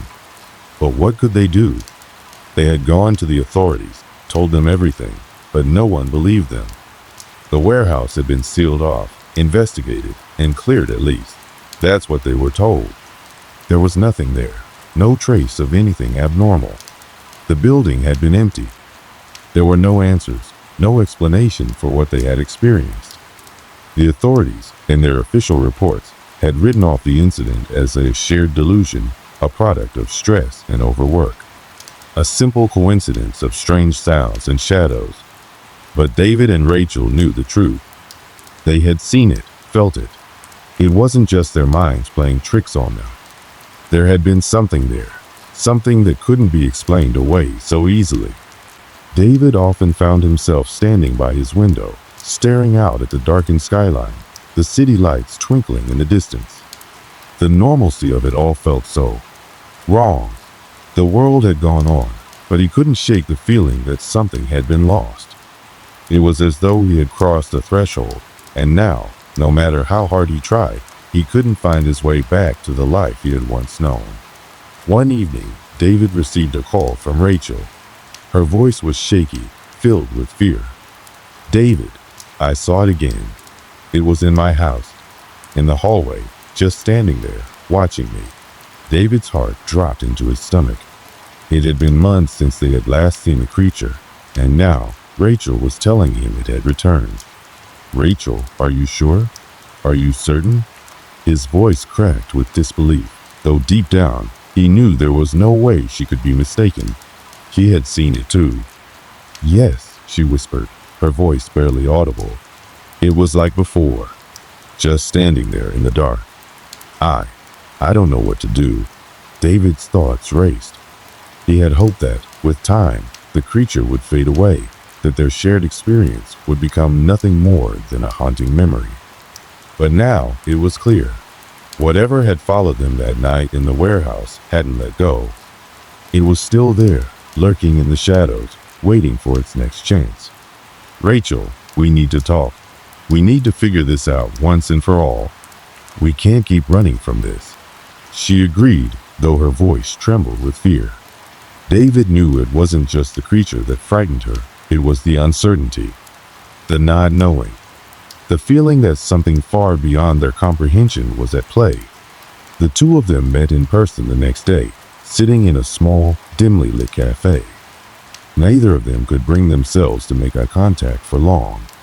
They both knew what had happened, but putting it into words was harder than either of them had imagined. "I think it's tied to the warehouse," David said, breaking the silence. Whatever that thing was, it's connected to that place. We have to go back. Rachel shook her head vigorously. No, David, I can't. We can't. It almost killed us last time. You saw how it acted.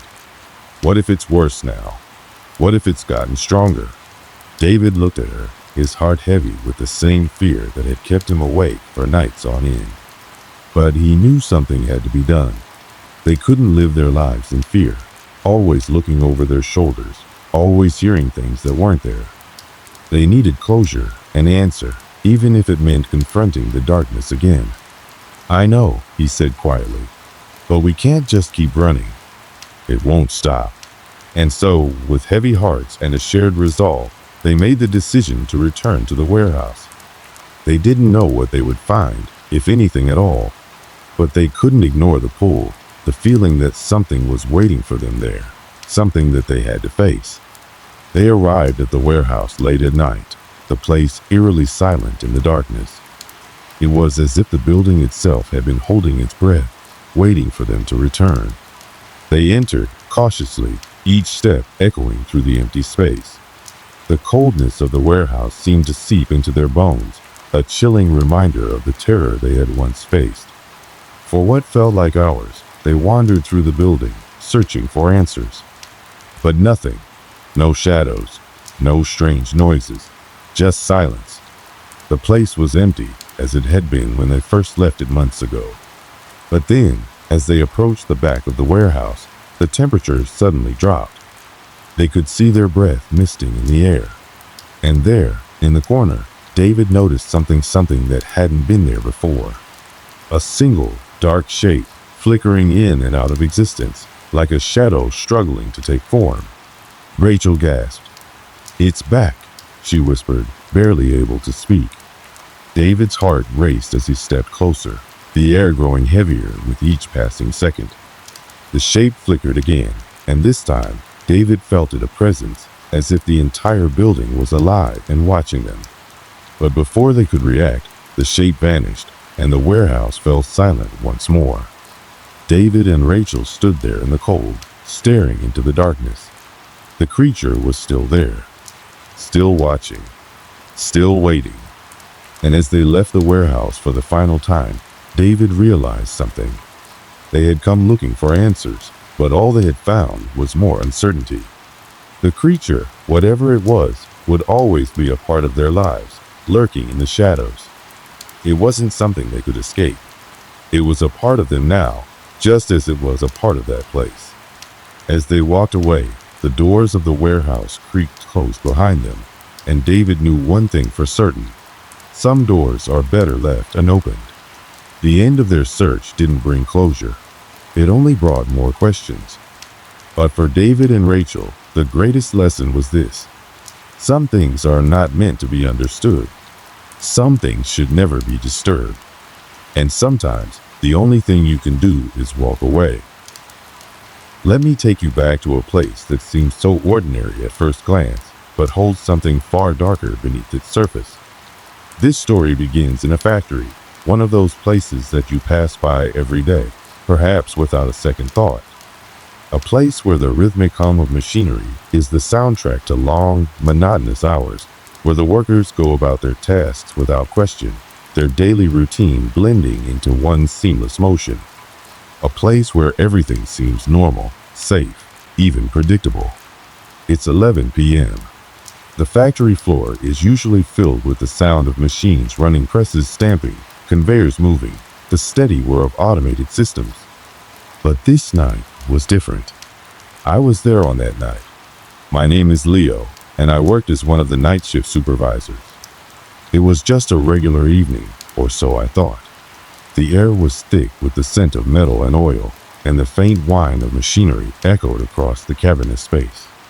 It was a large factory rows of assembly lines filled with the hum of electric motors, presses, and welders. Alongside me, a few others were on shift. Jack, a seasoned worker who'd been at the factory for nearly 20 years, and Mason, a younger guy who was still getting used to the night hours. It was a routine shift like every other, and we didn't expect anything out of the ordinary to happen. The lights above buzzed softly, casting a sterile glow over the steel floors. The occasional clang of metal against metal broke the silence, but otherwise, everything was eerily calm. We'd been working here for months, Jack, for much longer, so we knew the sounds of the factory better than anyone. The way the machines had their rhythm, the little quirks in each model of press, the squeak of the belt, the hum of the motors. Nothing was out of the ordinary. Or at least, that's what we thought. As night fell, the usual ebb and flow of the factory continued. I walked down the long hallway to check the machines as part of my usual routine, my boots echoing off the cold concrete. There were no signs of anything unusual, just the steady working of the factory, the glowing red lights of certain machines indicating they were in use, and the quiet chatter between the workers. Jack, the older guy, always had a joke or two, but tonight he was quieter than usual, more focused on his work. Mason, on the other hand, was still adjusting to the late hours. He fumbled with his coffee cup, trying to stay awake, though his eyes were heavy from lack of sleep. We'd been hearing strange rumors around the factory lately. Small talk among the workers during breaks, nothing serious, just idle chatter. Some of the guys said they'd heard odd noises, things that didn't quite add up. Machinery running on its own after hours. That sort of thing. But those were just rumors, and Jack had told us to ignore them. Factory's always been a bit weird, he said. Nothing to worry about. We thought nothing of it. The factory had been around for decades, and the sounds it made were nothing new. The metal against metal, the clank of tools, the deep vibrations from the motors, all just part of the job. We laughed it off, continuing with our work. The clock ticked on as it always did. That night, though, something started to shift. I was just finishing my rounds, walking back to the central hub of the factory where the control panel was located. The factory floor seemed empty, as it always did after hours. The lights dimmed slightly, and the faint sound of machinery echoed in the background. It was at that moment I heard a strange sound, something I couldn't quite place. It was the sound of a press, but it wasn't one of the machines we had on. It was different. The rhythmic thud of metal against metal, but not coming from anywhere I recognized. I stopped in my tracks and glanced around. There was no one nearby. I quickly checked the control panel, but everything looked normal. There were no machines running that shouldn't have been. The hum of the floor was just as it always was. Nothing strange. But as I stood there, listening to the faint noise echoing across the empty factory floor, I couldn't shake the feeling that something was off. I tried to dismiss it. After all, it could just be the sound of something shifting in the building, an old part of the machinery vibrating. But deep down, I knew it wasn't right. Something wasn't normal. Jack, sensing the change in atmosphere, walked over to me. He didn't say anything, but I saw the look on his face. He had heard it too.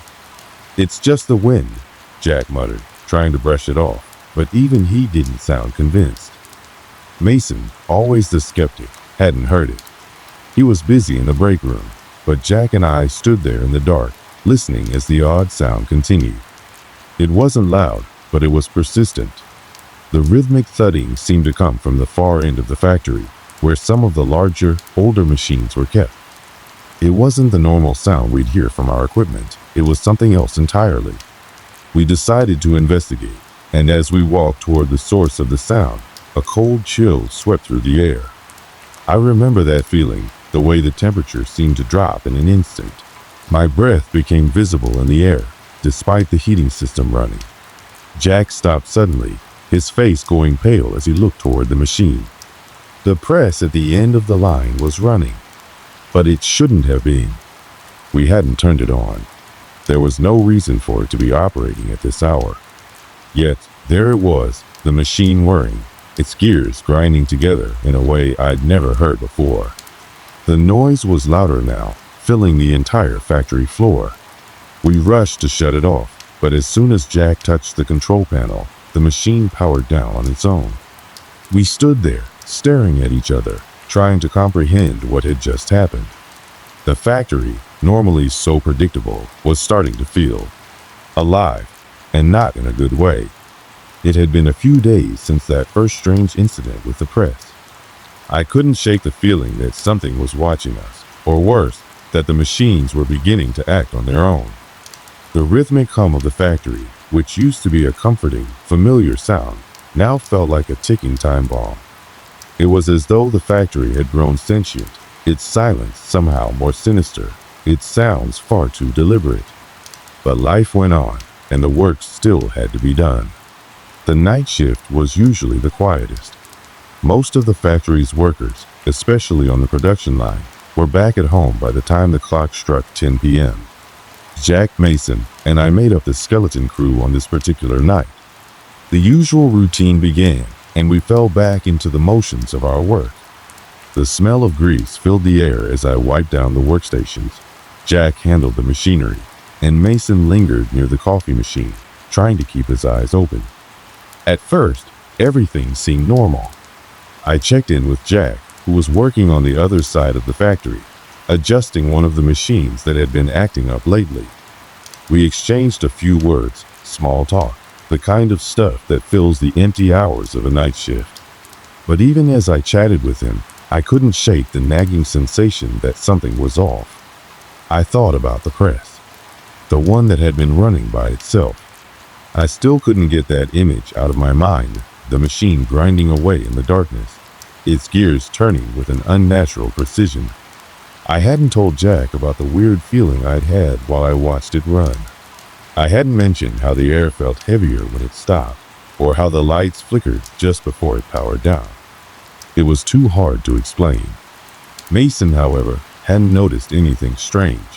He was too busy complaining about the late hour and the endless shift.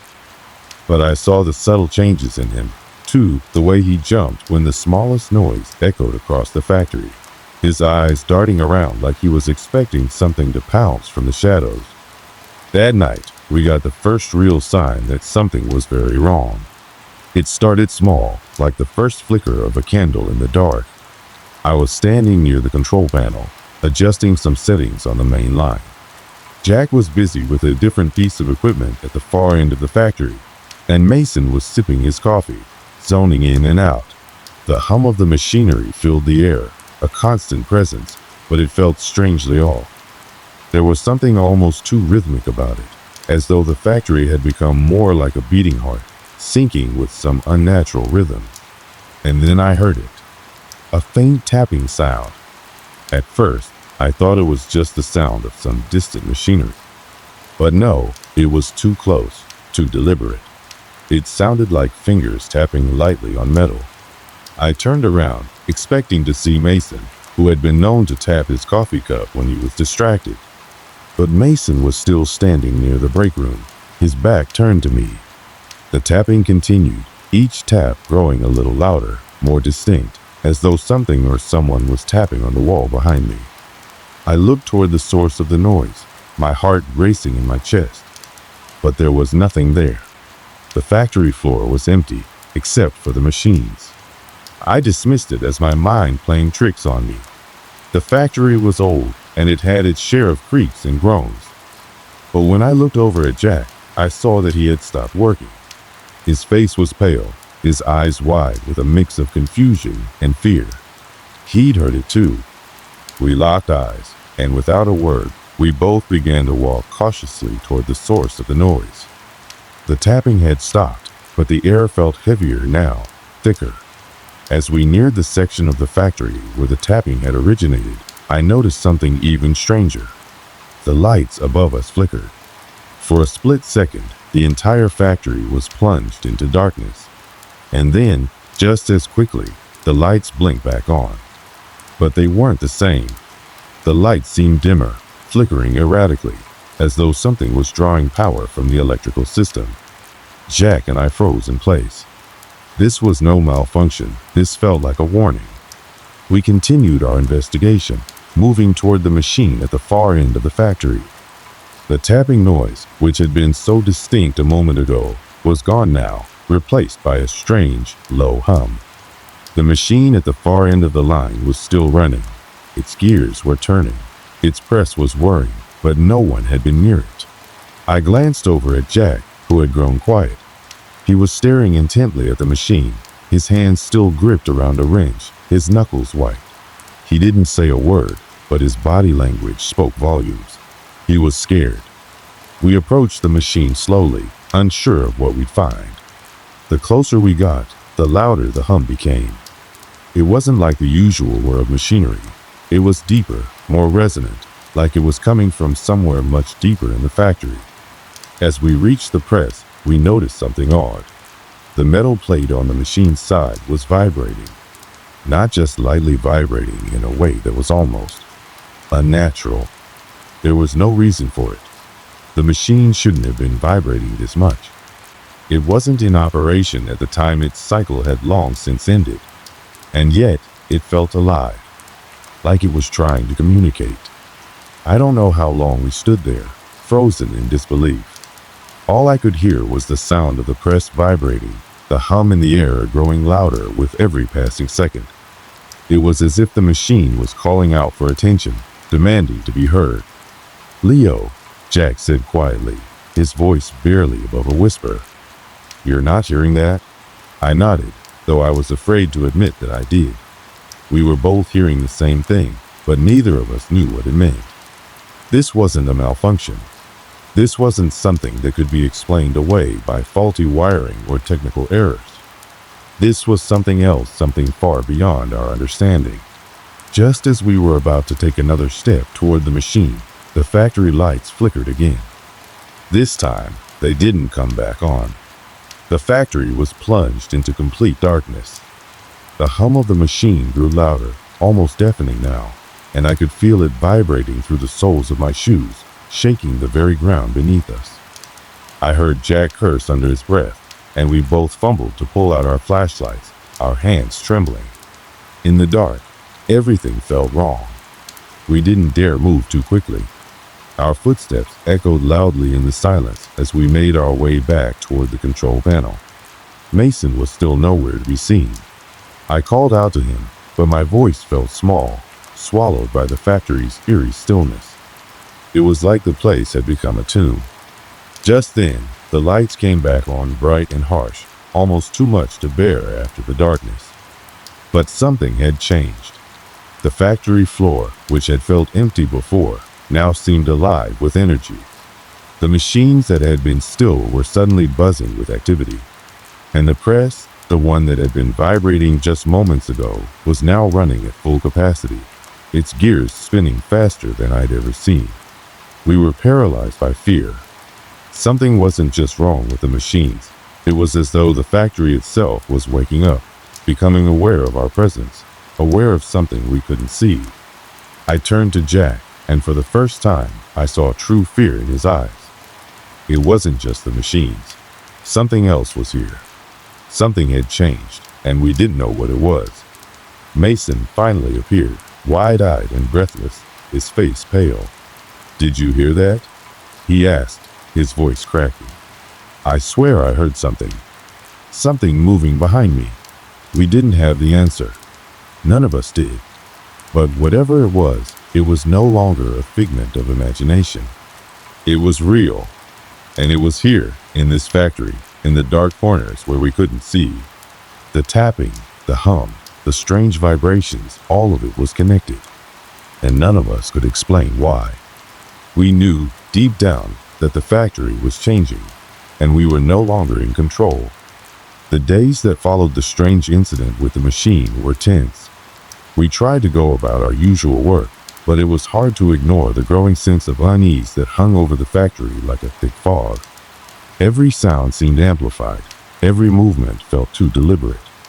The factory, which had always been a place of comfort, predictable, mechanical, and grounded, now seemed to be hiding something dark, something that we couldn't quite put our finger on. We were no longer just employees working late into the night. We were trespassers in a place that no longer felt like it belonged to us. Jack, Mason, and I had started to avoid certain parts of the factory. It wasn't a conscious decision, it just happened naturally.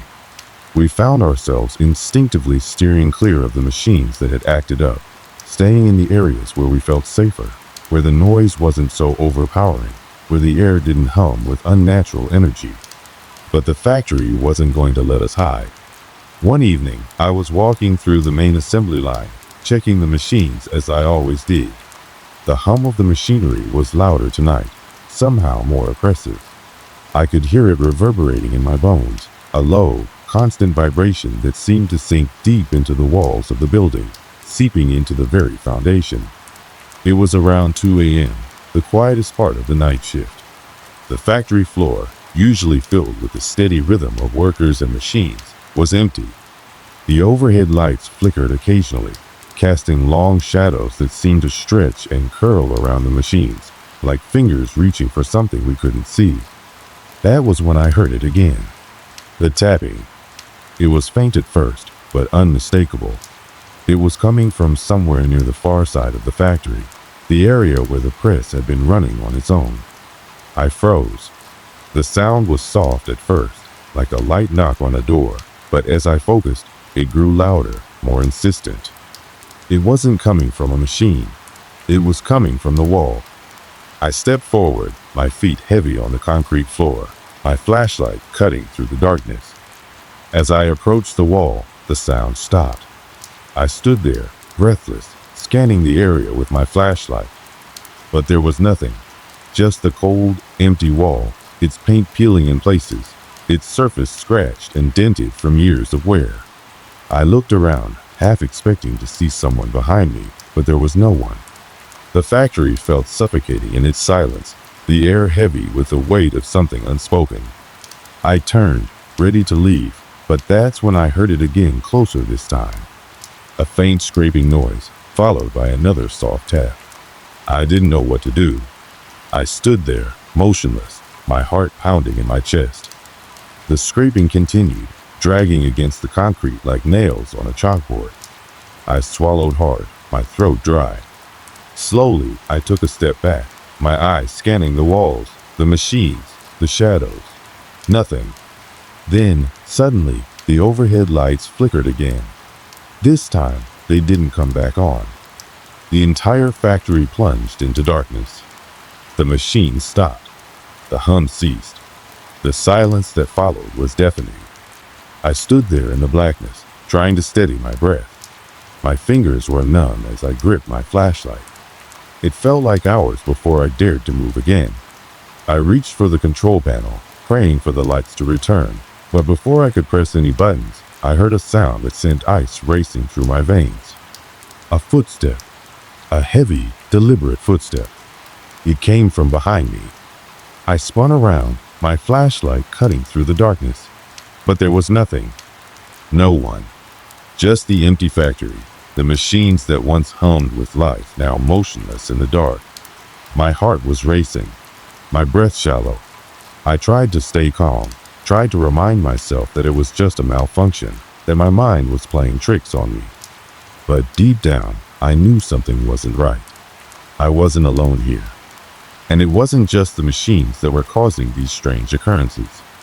I didn't stick around to investigate further. I ran toward the exit, my footsteps echoing in the stillness of the factory. I had to get out of there. I had to warn Jack and Mason. When I finally reached the break room, both of them were there. Jack looked at me, his face pale, his eyes wide.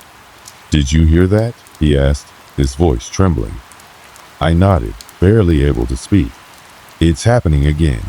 Mason, who had been sitting with his head in his hands, looked up. His eyes were wide, his face ashen. I thought I heard something, like a voice, a whisper. The tension in the room was palpable. None of us spoke for a long moment. We didn't need to. We all knew something was wrong. Something had changed in the factory, and it wasn't just the machines. There was something else here, something that we couldn't see, but that we could feel something watching, waiting. We knew we had to find out what was happening. We couldn't keep pretending it was just our imaginations running wild. But where would we even start? How could we explain this? None of us had the answers, but there was no denying the truth anymore. The next night, we decided to investigate. Armed with flashlights and a sense of dread, we made our way back to the machines. The factory was still and silent, the hum of the machines absent. It felt wrong to be here, alone, in the dark. But we had no choice. We retraced our steps from earlier that night, heading toward the far side of the factory, where the tapping had first started. As we neared the press, the temperature seemed to drop. I could see my breath in the cold air, the mist swirling around us as we moved forward. The machines loomed in the darkness like hulking shadows, their shapes barely visible in the dim light. Suddenly, Mason froze. He turned toward us, his face a mask of fear. "There's something behind the press." We looked in the direction he was pointing. At first, all I saw was the dark, empty space behind the machine. But then I saw it, a faint outline, a shape moving slowly, deliberately. It was almost like a shadow, but it wasn't quite right. It seemed to shift, to distort, like it was made of smoke or mist. Is that? Jack stuttered, his voice barely a whisper. I didn't want to say it, but the feeling in my gut told me everything I needed to know. Something's here. We stepped closer, our movements slow and cautious. My flashlight flickered, and I tried to adjust it, but the beam was weak, barely piercing the darkness. As we neared the press, the shape became clearer. It was no longer just a shadow, it was a figure. A tall, thin figure. Its face was obscured, but we could all feel its eyes on us, burning into us from the darkness.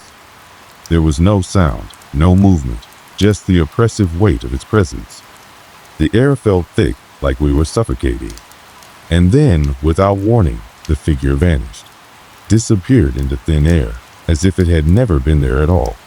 We stood in stunned silence, each of us too afraid to speak, too afraid to move. The factory, which had been so quiet just moments ago, now seemed to hum with a new, eerie energy. The machines, which had been still, were now alive with sound again. The press was moving, its gears turning at an almost frantic pace. But that wasn't the worst part. The worst part was the voice. A voice that echoed through the factory, cold and distant, but unmistakable. It was whispering our names. The factory was no longer just a place of work. It was a prison, and we were its prisoners. I knew then that we had to leave, but it was already too late. The heavy atmosphere of the factory seemed to press down on us as we stood there in the dark, our breath caught in our throats. The lights flickered again, casting long, distorted shadows across the room. We couldn't move. We didn't want to move. Whatever had been watching us, whatever had been hiding in the factory, was still here. The voice had stopped, but the presence lingered, suffocating us, creeping into every corner. Our flashlights barely pierced the darkness. I could hear the machines behind us churning to life, their hums and clicks filling the air with an unsettling rhythm. "We need to get out," Mason whispered, his voice trembling. I nodded, but I couldn't bring myself to move. My legs felt like lead, my mind racing with questions I couldn't answer. What was that thing we had seen? Was it the source of the tapping? The strange, mechanical sounds? Had it been waiting for us this whole time? We had no answers, only the overwhelming sense that the factory, our factory, was no longer the place we had known. Something else had taken over. Something far older, far darker. It was then that the factory went silent again. The machines stopped. The humming ceased. The air became still, too still, like the calm before a storm. My heart thudded in my chest as I looked around, my eyes darting from shadow to shadow, searching for any sign of movement. And then, from the far side of the factory, we heard it again. A low, mechanical whirring sound. But this time, it was different. It wasn't the usual hum of the machines. This sound was distorted, like something was being twisted, bent, contorted. I turned to Mason and Jack, but they were already looking toward the same spot. We all knew what was happening. "The press," Jack said, his voice barely above a whisper. We all turned toward the massive machine. The press, which had been still moments before, was now moving. Slowly at first, the gears grinding against each other in a rhythmic pattern that didn't belong. The lights above flickered again, casting an eerie, uneven glow on the machine. It seemed almost alive, the metal twisting and groaning as if it had a mind of its own. I could feel the hairs on the back of my neck standing up as the sound grew louder, more intense. It wasn't just a machine running. It was something else, something that defied all reason. I couldn't understand it. My mind was struggling to make sense of what I was witnessing. And then it happened. The press stopped.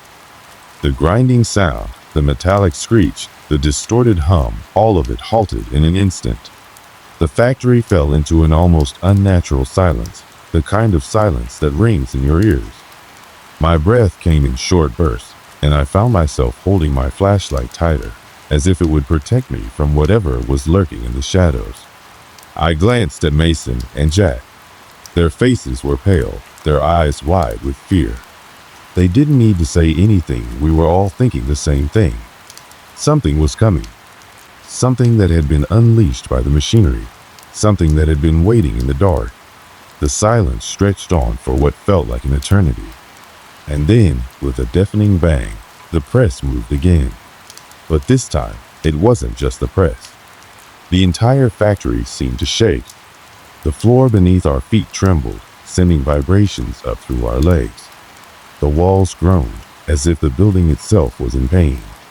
The lights flickered and buzzed, threatening to go out completely. The machines roared back to life, all at once, filling the air with an unholy chorus of noise. The sound was deafening, like 1,000 gears and pistons slamming together, tearing apart the very air around us.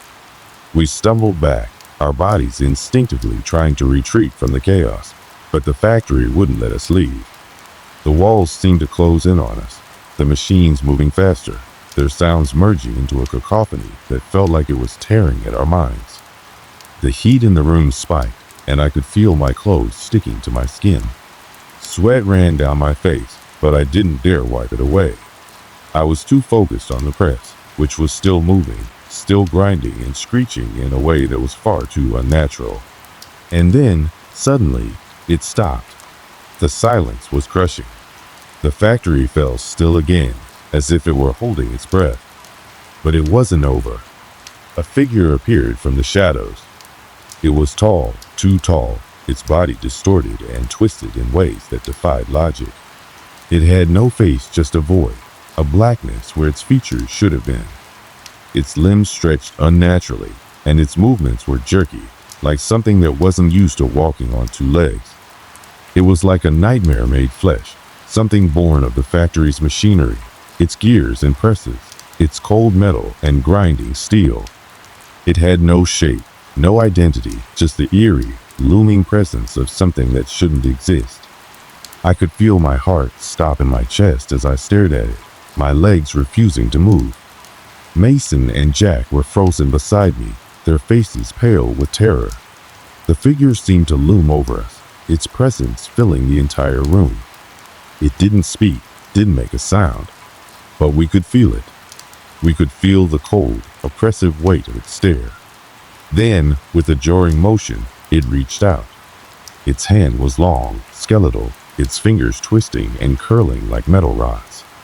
It was as if the very machinery of the factory had come to life, and it was reaching for us, pulling us into the dark. I couldn't breathe. I couldn't think. I could only watch as the hand drew closer, its cold, metal-like fingers grazing the air between us. Jack was the first to move. He screamed and darted toward the nearest exit, his footsteps pounding against the concrete floor as he ran for his life. Mason followed, barely a step behind. But I couldn't move. I couldn't tear my eyes away from the figure, from the thing that was born from the very heart of the factory. I knew in that moment that the factory was alive with something terrible, something ancient, and it had been waiting for us. The factory, once a place of work, a place of routine, had become our prison. We weren't leaving. Not now. Not ever. The thing was moving toward me now.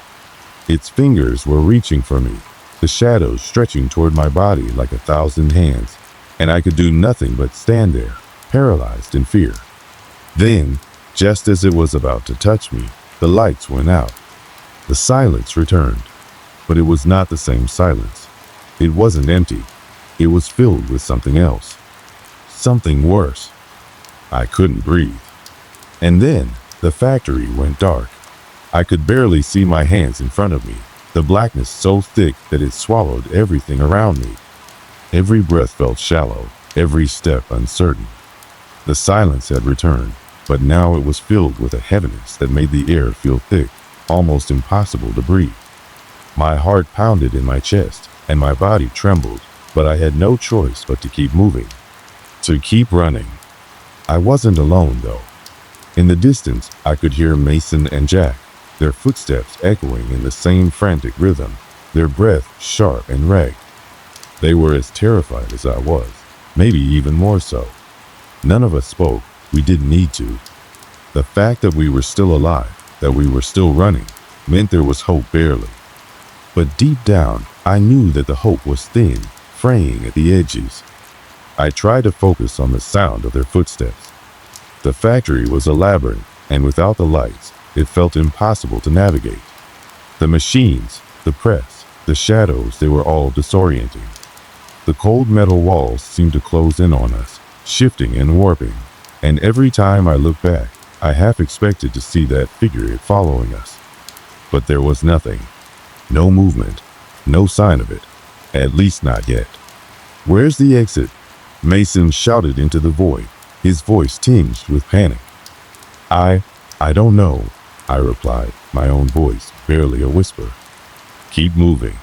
We pushed forward, ignoring the ache in our legs, the growing desperation in our minds. We couldn't stop now. Not with whatever that thing was still lurking somewhere in the dark. The factory felt endless, stretching on in all directions like some twisted, nightmarish version of the building we had once known. It was as though the very architecture was bending to something otherworldly, something ancient. The sound of the machines, the rhythmic humming that had once been a mundane part of factory life, had stopped. But now I realized it wasn't silence that filled the air. It was the absence of sound, the complete lack of any mechanical noise. The factory's heartbeat had stopped. Everything was still. And then I heard it. A noise. Not the whirring of the machines. Not the clanging or grinding that had come before. It was the sound of something heavy, dragging itself along the floor. A dragging sound, slow and deliberate. It was coming from behind us. I spun around, the flashlight in my hand flickering wildly, and in the brief, unsteady beam of light, I saw it. The figure. The dark shape that had haunted us all night. It was standing there in the distance, its long, twisted limbs stretching unnaturally toward us. My body froze.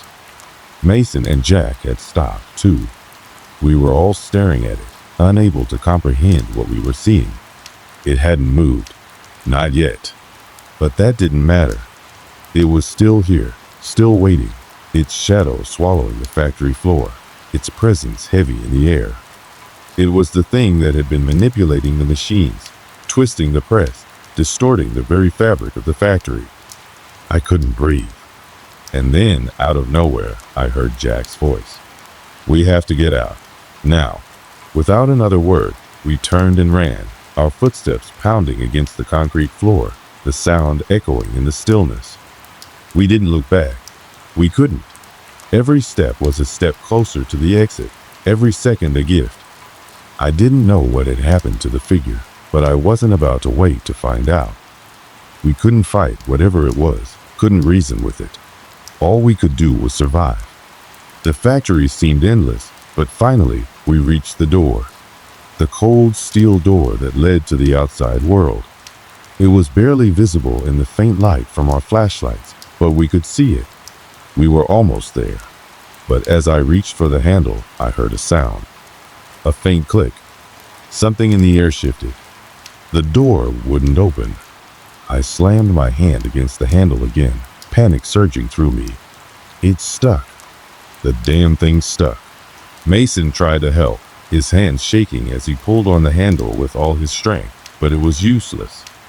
We were trapped. For a moment, I thought I might lose it. My mind was spinning. my heart racing, my body trembling. The figure, whatever it was still out there, and the door wouldn't open. I could hear it, that dragging sound, closer now, closer with every second. It was coming for us. "Come on, it has to open," Jack screamed, but nothing happened. And then, just as I was about to give up, I felt it a sharp tug, like something had gripped the door from the other side. With a creak, the door suddenly swung open. We didn't hesitate. We ran. The cold night air hit us as we burst out of the factory, gasping for breath, our lungs burning from the exertion.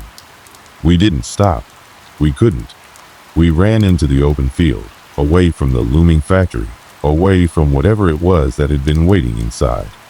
We didn't stop until we were miles away, until the factory was just a dark silhouette against the horizon, its twisted shape fading into the night. None of us spoke for a long time. We didn't need to. We had survived. That was all that mattered. But even as I stood there, trying to catch my breath, I couldn't shake the feeling that something was still wrong. The factory had been alive in a way that we couldn't understand. The thing that had come after us, whatever it was still out there. And it wasn't done yet. We had escaped. For now. But there were no guarantees. And the factory, it would always be there, waiting in the dark. The worst part, I couldn't shake the feeling that it knew we were coming back. That it was ready. Maybe not today. Maybe not tomorrow. But eventually. And when we did, it would be waiting. We never went back to the factory. Not a single one of us ever stepped foot inside those walls again. The days that followed were a blur. I couldn't escape the memory of what happened, the overwhelming sense of dread that clung to me like a shadow. I couldn't sleep, couldn't shake the feeling that something was still watching me. My mind kept replaying every moment, the eerie sounds, the overwhelming darkness, and that figure. I could still see it in my nightmares, twisted and distorted, its long arms stretching toward me in the darkness. But I wasn't the only one affected. Mason and Jack, too, struggled to find any sense of normalcy. We'd meet occasionally, but it was never the same. We couldn't talk about it without getting uncomfortable, without that silence growing between us, thick and unspoken. The thing we encountered in that factory, the thing that had tormented us, was never really gone. It lingered in the corners of our thoughts, a constant presence. Life, as it does, moved on. Months passed, and eventually, the haunting grip of the factory faded into the background of our lives. I found myself back at work, and though the fear was still there, it was buried under layers of routine. I tried not to think about it, tried to focus on the mundane things that filled my days. But every so often, I would find myself staring at the clock, lost in the thought that maybe, just maybe, that thing was still out there, waiting for me to slip up, to go back. Time, however, had a way of erasing the sharpest edges of fear. The factory, with all its haunting memories, became a distant thought, one I would push to the back of my mind when it resurfaced. I tried to convince myself that what had happened wasn't real, that it was a figment of our collective fear, an overreaction to a series of strange events. But deep down, I knew it wasn't. I knew what we had experienced was something far darker than any of us could comprehend. But even though the terror had faded, something else lingered in its place. A nagging feeling, a sense of unease that never fully went away. It was like the factory had never truly let us go. Every time I walked past a dark building or heard the hum of machinery, I felt a chill run down my spine. The idea that we had escaped by the skin of our teeth, that it could have been much worse, never left me. We were lucky. Too lucky. One evening, months after that night, I was sitting at home, lost in thought, when my phone rang. It was Mason. "Hey, you got a minute?" he asked. His voice was low, almost hesitant. "Yeah, what's up?" I replied, feeling a strange tension creeping into my chest. I've been doing some research," he said, his words coming out in a rush. "About the factory, about what we saw." My heart skipped a beat. I'd never really talked about it with him. not in any meaningful way. We had all avoided the topic since that night, each of us too afraid to open the door on something that had nearly destroyed us. Mason, I don't know if we should. No, listen, he interrupted, his voice urgent. I found something. Something I think we need to see. I didn't know what to think. Part of me wanted to hang up the phone, to shut the door on the past once and for all. But another part of me, some dark part of me that had always been curious, that had never fully let go of what happened, felt compelled to hear him out. What did you find? I asked, finally. Records. About the factory. Old records. You won't believe it. What kind of records? Records about the original owners, Mason replied, his voice tinged with a kind of excitement I hadn't heard from him in a long time. And, well, it's about the building itself. There's something in the history of that place. Something darker than we thought. I took a breath. I didn't want to hear it. I didn't want to revisit that place, not in my mind, not in any way. But the curiosity gnawed at me.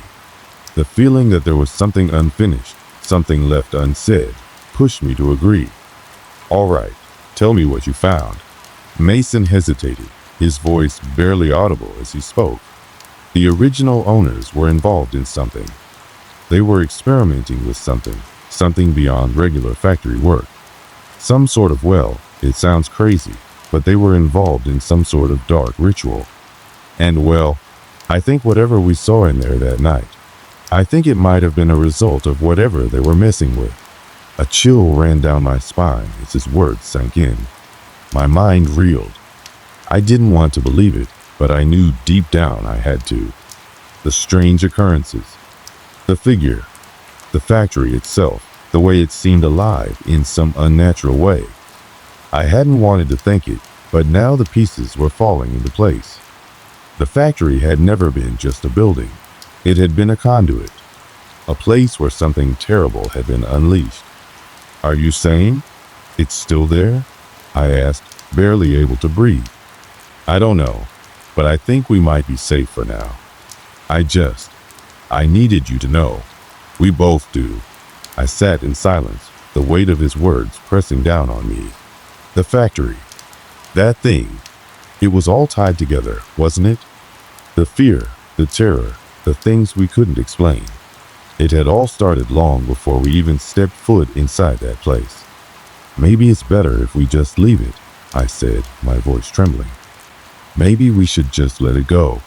There was a long pause on the other end of the line. Yeah, Mason said quietly. Maybe you're right. But as I hung up the phone and tried to push the thoughts of the factory from my mind, I couldn't. The sense of dread, the feeling that I was being watched, never fully left me.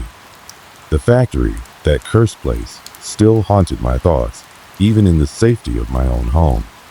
And every time I passed a factory or heard the hum of machines, a part of me wondered, was it really over? Or was that thing, that presence, still out there, waiting for someone else to make the mistake of stepping into its domain? In the end, maybe the scariest thing about the whole experience wasn't what we saw, but the realization that some things are never truly gone. Some things linger, they wait, and if you're not careful, they'll come for you again. The factory might have been left behind, but its shadow would follow us for the rest of our lives. And somewhere, deep within the earth, I had the sinking feeling that it wasn't done with us yet. The year was 2012, and I had just started a new job as a freelance photographer. It wasn't glamorous, but it paid the bills. I was always on the move, traveling from one city to the next, capturing landscapes, architecture, and occasionally, the occasional candid moment in the busy streets. I spent a lot of time on the road, so I was used to staying in all kinds of hotels, some good, some not so good. But nothing could have prepared me for what happened on that particular trip. It was early autumn when I arrived in a small, quiet town on the outskirts of a larger city. I had been hired to take some photos for a local business, but I arrived a little early to settle in and explore. The hotel I was staying at was old over 100 years, I was told, and the kind of place that looked charming in the daylight, but gave off an eerie vibe when the sun set. Despite its age, The hotel was well maintained, with wood paneling on the walls and antique furniture filling the lobby. I checked in and was given a room on the second floor, which was tucked away at the end of a long corridor. The receptionist, an older woman with a stoic demeanor, didn't seem overly friendly, but she wasn't unkind either. After handing me the key, she warned me that the second floor could be a bit strange at night. She quickly added that it was probably just the age of the building causing the odd creaks and groans. I shrugged it off, dismissing it as nothing more than a throwaway comment from someone used to the quirks of the building. I dragged my suitcase down the dimly lit hallway, the heavy wooden floorboards creaking beneath each step I took. As I reached the door to my room, I noticed the number 202. It seemed like an odd number to me, for some reason. Not that it mattered, really. I opened the door to reveal a standard hotel room, though it had a distinct, vintage look to it. The bed was covered with a thick quilt, and a faded painting of a landscape hung on the wall above it. A heavy curtain blocked out the light from the street below, and the air felt a little musty. I unpacked my bag, set up my camera gear, and took a moment to relax. There was no rush. The evening was mine to enjoy, and I decided to take a walk around town before it got too dark. But before I left, I made a mental note of the room's odd smell, something like dust and old wood, and the strange feeling that hung in the air. It was hard to describe, but I felt like I was being watched. It was subtle at first, so I brushed it off as my imagination running wild. The town seemed peaceful enough when I wandered out, and I spent the next few hours taking photos of the local landmarks, enjoying the quiet pace of life. By the time I returned to the hotel, the sun had long set, and the streets were bathed in the soft glow of streetlights. I was tired but satisfied with my work, and I headed back up to my room to get some rest. It was when I opened the door to room 202 that things started to feel off. The air inside the room was noticeably colder than it had been when I left, and there was an unnatural stillness. I paused, but once again, I chalked it up to the age of the building. Maybe the heating system wasn't as reliable as I thought. I flicked on the light switch. The room came to life in the yellow glow of the overhead lamp, casting long shadows across the walls. I couldn't help but notice that the bed was slightly disheveled, as if someone had been sitting on it. I hadn't been gone for more than a couple of hours, and I was certain I had made the bed before I left. It was a small thing, but it felt wrong. I stood frozen for a moment, staring at the bed, trying to make sense of it. Maybe the cleaning staff had entered while I was gone, but I didn't recall seeing a maid on my floor earlier, and the receptionist had only mentioned that the room would be cleaned the following day. The thought didn't sit right with me, but I pushed it aside. I had to focus on getting some sleep. Tomorrow was another busy day. But as I moved to the bed and pulled back the covers, something caught my eye. There, on the pillow, was a faint impression. A dark, smudged shape that looked like the outline of a head. I blinked, trying to make sense of it, but I couldn't. My heart began to race, and a chill ran down my spine. I had not seen anything like this before, and the thought of someone being in my room while I was away suddenly made my skin crawl. I quickly shook my head, trying to dismiss the creeping feeling of dread. I had to get some rest, but sleep didn't come easy that night. Every creak of the floorboards, every shift of the air made me jump. I spent hours staring at the ceiling, unable to shake the feeling that I was not alone in that room. But eventually, exhaustion won out, and I drifted into a restless sleep. That night was only the beginning of what I would come to realize was an experience far darker and more terrifying than anything I had ever faced before. The morning after the strange events of the previous night came all too quickly. I woke up in room 202, feeling groggy and disoriented, as though I had barely slept at all. The sunlight filtering through the curtains was soft, but it didn't help ease the unease that had settled in my chest. I lay there for a few minutes, staring at the ceiling, trying to make sense of what had happened. The memory of the faint impression on the pillow lingered in my mind like an unwelcome shadow. I told myself that it was nothing, just an oddity, Perhaps a trick of the light or my own tired mind playing games with me. But that nagging feeling remained, tugging at the corners of my thoughts. As I finally sat up and swung my legs over the side of the bed, I noticed something strange. The air in the room felt different. It wasn't just the usual chill of an old building. It felt heavier, almost suffocating, as though the room itself was holding its breath. I rubbed my eyes, trying to shake off the sensation, but as I stood up to get dressed, something caught my attention out of the corner of my eye.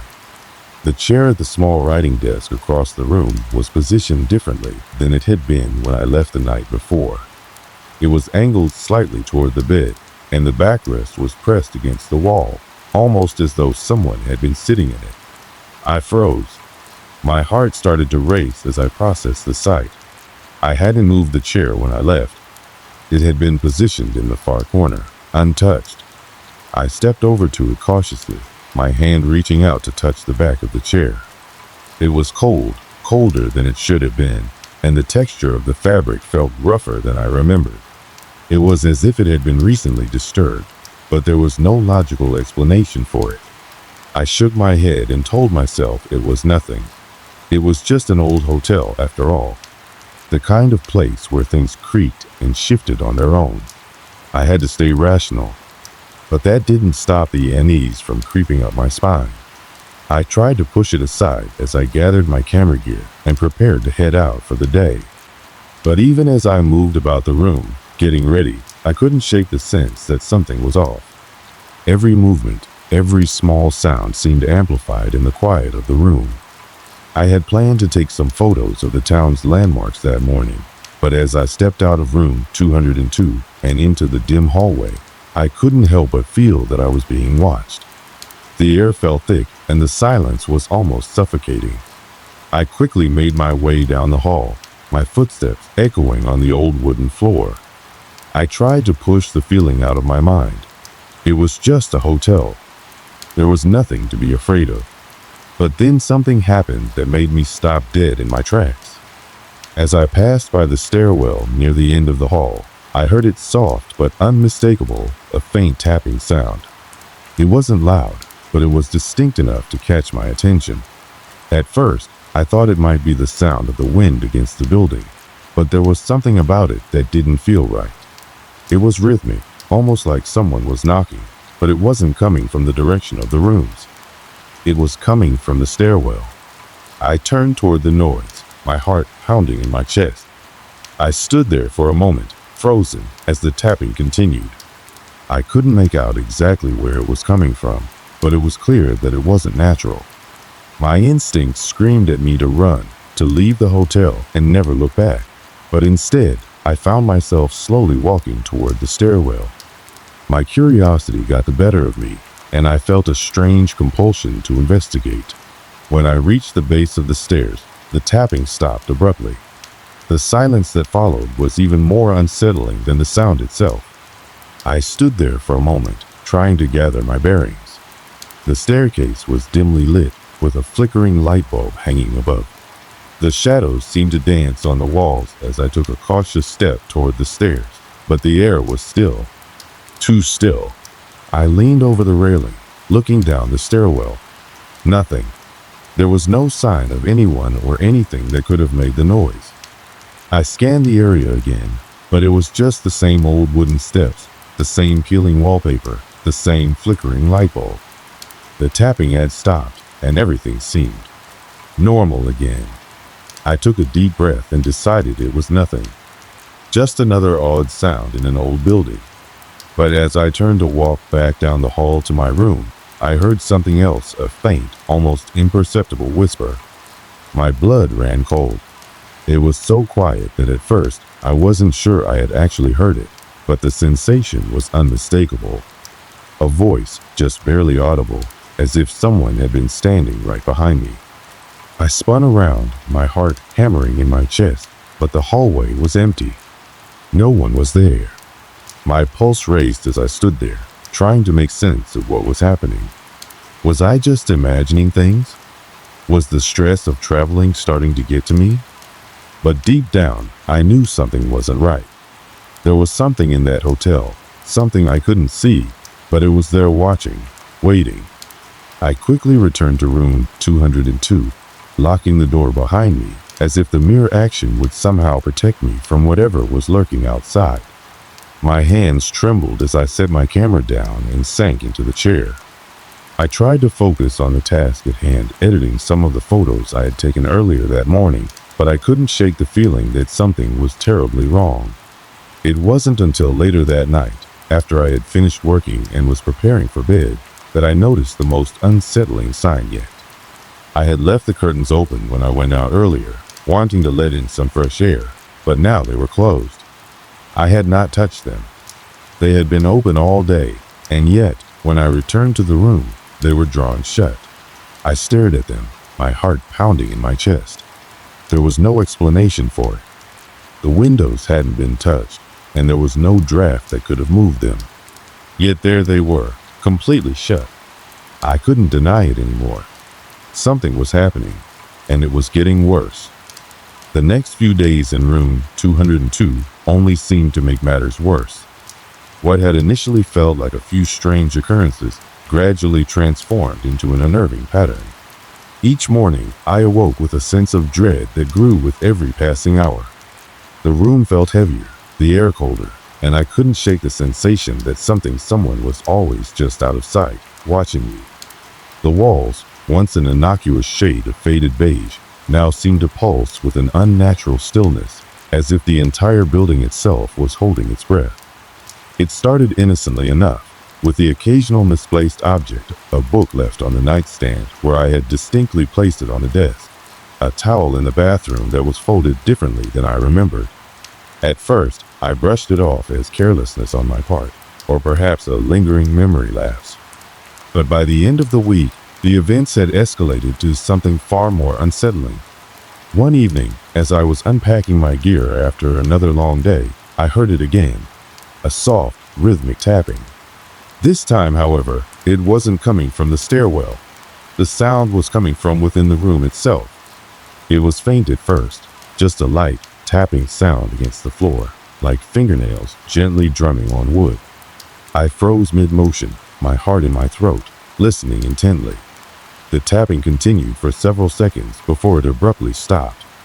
I looked around the room, eyes darting over every corner. There was no sign of any disturbance. Everything appeared just as it should have been, except for that lingering sense of unease, a tension in the air that was almost palpable. I tried to shake it off, convincing myself that it was nothing more than the old floorboards creaking under their weight, or perhaps a draft causing some distant object to shift. But deep down, I knew it was something more. It was something deliberate. The next day, things only intensified. I returned to the hotel after another afternoon of shooting around the town, only to find my room door slightly ajar. At first, I thought I had forgotten to lock it when I left, but as I stepped inside, a cold gust of air swept past me, sending an involuntary shiver down my spine. The room felt unnaturally cold, even for the old hotel. I could see my breath in front of me, despite the heat of the day. The windows were still sealed shut, and there was no logical explanation for the temperature drop. I cautiously stepped further into the room, scanning for anything unusual. And that's when I saw it. The chair at the writing desk, the same one I had found out of place the night before, was facing me. It wasn't just positioned awkwardly as before. It was now tilted, as if someone had recently sat in it and pushed it back from the desk. But I hadn't moved it since I first arrived. No one had been in the room. My pulse quickened as I moved closer. The coldness intensified as I approached the chair, and I could feel a strange pressure in the room, like an unseen weight pressing in on me. I ran my fingers along the backrest, feeling a coldness that wasn't natural. The sensation was like nothing I had ever experienced, a chill that went beyond temperature, a deep, unnatural cold that seemed to radiate from the chair itself. That's when I heard it again, faint, almost imperceptible at first, but growing louder by the second. A voice, not a whisper, but a low, unintelligible murmur that seemed to emanate from the very walls. My heart raced, and I instinctively backed away from the desk. The air was thick, dense with something I couldn't describe. The voice continued to rise, but there was no one in the room with me. No one at all. I was frozen in place, every muscle tense with fear. The voice stopped suddenly, and the room fell into an eerie silence. It was then that I realized I wasn't alone. Someone was in this room with me. A sound of shuffling footsteps echoed in the hallway outside, snapping me from my trance. The moment was gone, but the weight of the experience lingered, heavier than before. I quickly gathered my things, slammed the door shut behind me, and rushed down the hall, my mind racing with questions I wasn't ready to face. The following days felt like I was walking through a fog. I couldn't trust my own senses anymore. The tapping had become more frequent, sometimes soft, sometimes loud, like footsteps crossing the room. There were nights when I lay awake, wide-eyed, listening to the unmistakable sound of someone pacing just beyond the walls of my room. But when I checked, no one was ever there. I couldn't ignore it any longer. I had to find out what was happening, even if I didn't want to. I started researching the hotel's history, hoping to find some explanation for the strange occurrences. But the more I looked, the more I found things that unsettled me even more. The hotel had been built over a century ago, and it had a long and troubled history. Stories of past guests who had checked in and never checked out. Accounts of odd disappearances, strange sightings, and a reputation that no one wanted to acknowledge. A fire had gutted the upper floors in the early 1900s, and the building had changed ownership multiple times, each new owner leaving in haste, often citing strange happenings and unexplained events. The deeper I dug, the more I felt like I was being pulled into something I couldn't control. There was no concrete evidence of foul play or ghostly activity, but the sheer volume of eerie reports was impossible to ignore. Old records from the hotel's early days told of a young man who had vanished from room 202 over 60 years ago. He had been staying at the hotel for a few weeks, just like I was, and one night he simply disappeared without a trace. No one had ever found out what had happened to him, and the incident was quietly swept under the rug. As I sat in my room that night, I couldn't shake the connection between the strange events and the disappearance. The tapping, the cold, the chair, all of it felt like a warning, like the past was reaching out to claim me. My heart was pounding in my chest as I sat there in the dim light of the room, trying to piece it all together. I needed answers, but I was afraid of what I might find. And then it happened again. The tapping. It was louder now, more insistent. I stood up, my breath catching in my throat as the sound seemed to move closer. My instincts screamed at me to run, but my feet felt rooted to the spot. I felt the pressure build, the room growing colder with every passing second. The chair. The same chair. It was moving. I turned toward it, unable to stop myself, and watched as it slowly slid across the floor. Not by the wind, not by some natural force, but by something far darker. It crept toward me, inch by inch, as though something was guiding it. The coldness in the room intensified to an unbearable degree. I had no choice. I had to leave. But as I turned to run for the door, I felt it. A hand. Cold. Ice cold. It gripped my arm, pulling me back. The grip on my arm tightened, and every muscle in my body went rigid with terror. My heart was thundering in my chest, and a cold sweat began to form on my brow. I couldn't move. It felt as if someone was holding me in place, but I couldn't see anything. The room, already frigid with an unnatural chill, seemed to darken even further, the air thick with an oppressive force that pressed against my chest. I turned to face the source of the invisible hand, but the room was empty. No one was there. I was completely alone. But I knew I wasn't. I could feel it, a presence. It was in the room with me, suffocatingly close. I could hear my own shallow breaths, the air around me feeling heavy, as though every breath I took was harder than the last. The invisible hand continued to clutch my arm, cold and unyielding. My mind screamed at me to break free, but I couldn't. It was as though my very body was paralyzed with fear, locked in place by some unseen force. My thoughts raced, but they were drowned out by the pounding of my heart. What was happening? What had I walked into? I glanced at the chair again, still sliding slowly across the floor. It stopped with a jarring screech that echoed in the silence. And then, almost imperceptibly, at first the room seemed to shift. The air became heavier, denser, as if the room was collapsing in on itself. I could feel that something dark, something ancient, was closing in on me, its grip tightening.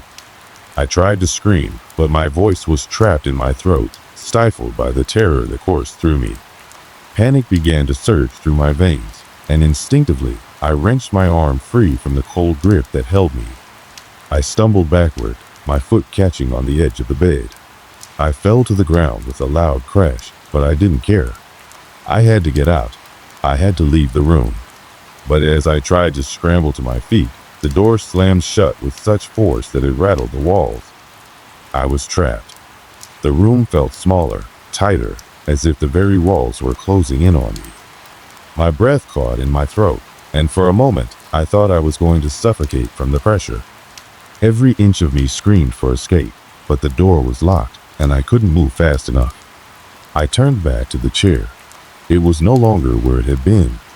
It was facing me, the backrest angled slightly forward, as if it were watching me. A cold chill swept over me, and I felt my legs tremble beneath me. I didn't want to turn away. I couldn't look away, but I was drawn to it, like a magnet pulling me closer. The chair was empty, but I could almost sense something or someone sitting there, watching me. And then, it happened. The voice. It came from the darkness, low and guttural, as though it was coming from beneath the floorboards. The words were unintelligible at first, just a jumble of noises that seemed to claw at my mind. But then, as if it were trying to force its way through the veil between the living and the dead, the words became clearer. I was here. My blood ran cold. The words were a whisper, but they felt like a roar in my mind. The voice wasn't just speaking to me, it was speaking through me, to me. I could feel it inside my very soul, crawling beneath my skin, making its way through my thoughts. It was as though the very fabric of reality had begun to tear, and the thing in the room, whatever it was trying to cross over into my world. I was here, the voice repeated, each syllable heavy with an ancient malice. I wanted to scream, to run, to break free of the nightmare that had consumed me, but I couldn't. The voice had me in its grasp, wrapping around me like chains. My eyes filled with tears, and my chest constricted as I gasped for air. And then, as suddenly as it had started, the voice stopped. The room was silent once more, but the silence was deafening. I couldn't move.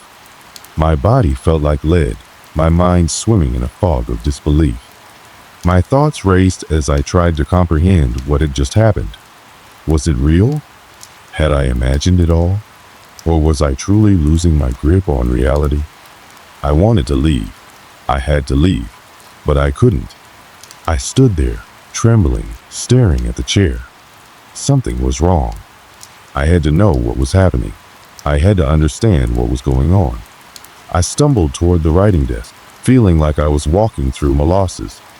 The air in the room was thick, oppressive, and it felt as though the walls themselves were closing in on me, making it harder and harder to breathe. But I didn't care. I had to figure it out. The moment my hand touched the edge of the desk, a wave of cold washed over me, sending an electric shock of fear down my spine. I recoiled, my hand jerking back as though I had been burned. But the desk wasn't burning. It was ice cold, colder than anything I had ever felt. Then I saw it. A scrap of paper, barely visible under the edge of the desk. I pulled it out, my hands shaking, my heart pounding. The paper was old, yellowed with age, and the writing on it was faded, almost impossible to read. But there were words that seemed to be written in haste, as though someone had been desperately trying to convey a message before it was too late. Room 202. The past. It never lets go. Never let them in. The words sent a shiver through me, a cold that reached down to the very core of my being. I felt my blood run cold as I stared at the paper, trying to make sense of it. What was this? Who had written this? And why? And then it hit me. The room, the chair, the cold. the voice. It was all connected. The thing that had haunted this place, the thing that had been left behind, was trying to make contact. It wasn't just the past, it was a force, a presence that refused to be forgotten. The realization hit me like a freight train. The young man who had disappeared, he hadn't just vanished. He had been taken by whatever it was that haunted this room, this hotel. And now it was trying to claim me too. I turned to leave, desperate to escape, but I froze. There, standing in the doorway, was a figure. A man, tall and thin, with hollow eyes that seemed to stare right through me. His face was gaunt, his skin pale, and his clothes were old-fashioned, out of place in the modern world. He didn't move. He didn't say anything. He just stood there, watching me with a look of vacant despair in his eyes. My heart skipped a beat, and I backed away slowly.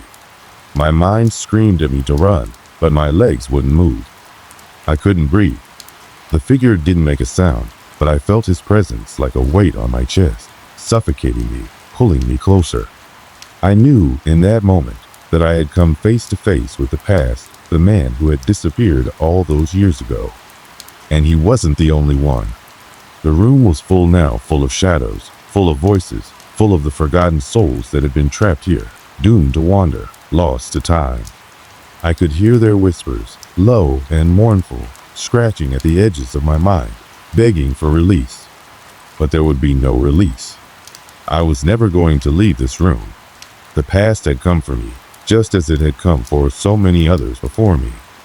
And now it was my turn.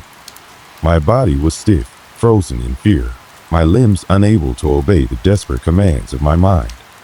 The figure in the doorway did not move, but its presence consumed the entire room.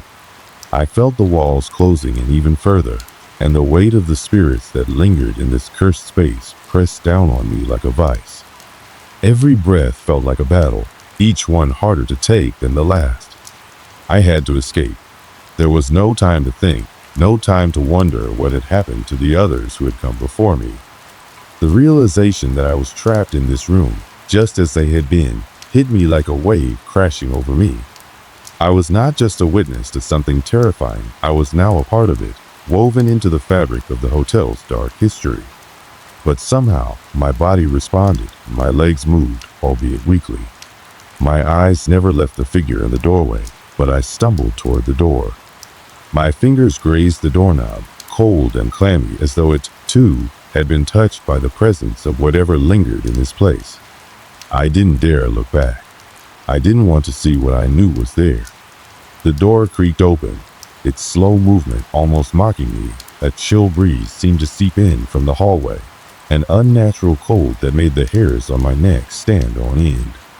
I was aware of every sound around me, my heartbeat, my ragged breaths, the distant hum of the old building settling. But the most unnerving noise of all was the silence that came from the room behind me. I turned the corner in a daze, desperate to get away, but I knew deep down that it wasn't over. I had barely escaped the horrors of that room. I kept walking, my mind racing. The image of the figure in the doorway seared into my memory. The feeling of its hollow, vacant gaze was burned into my mind, and I couldn't shake the terror that it had left behind. I thought about leaving the hotel, fleeing for good, but something inside me told me that would be futile. The hotel's grip was too strong, and no matter how far I ran, I would never escape its pull.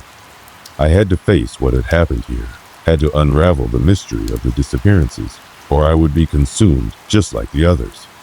At the end of the hall, I found the stairwell. The staircase creaked under my weight as I descended, each step taking me further away from the room. But the further I went, the stronger the feeling that I wasn't alone grew. I looked over my shoulder, half expecting to see the man in the doorway following me. But there was nothing. The hallway was empty. Still, I could feel it.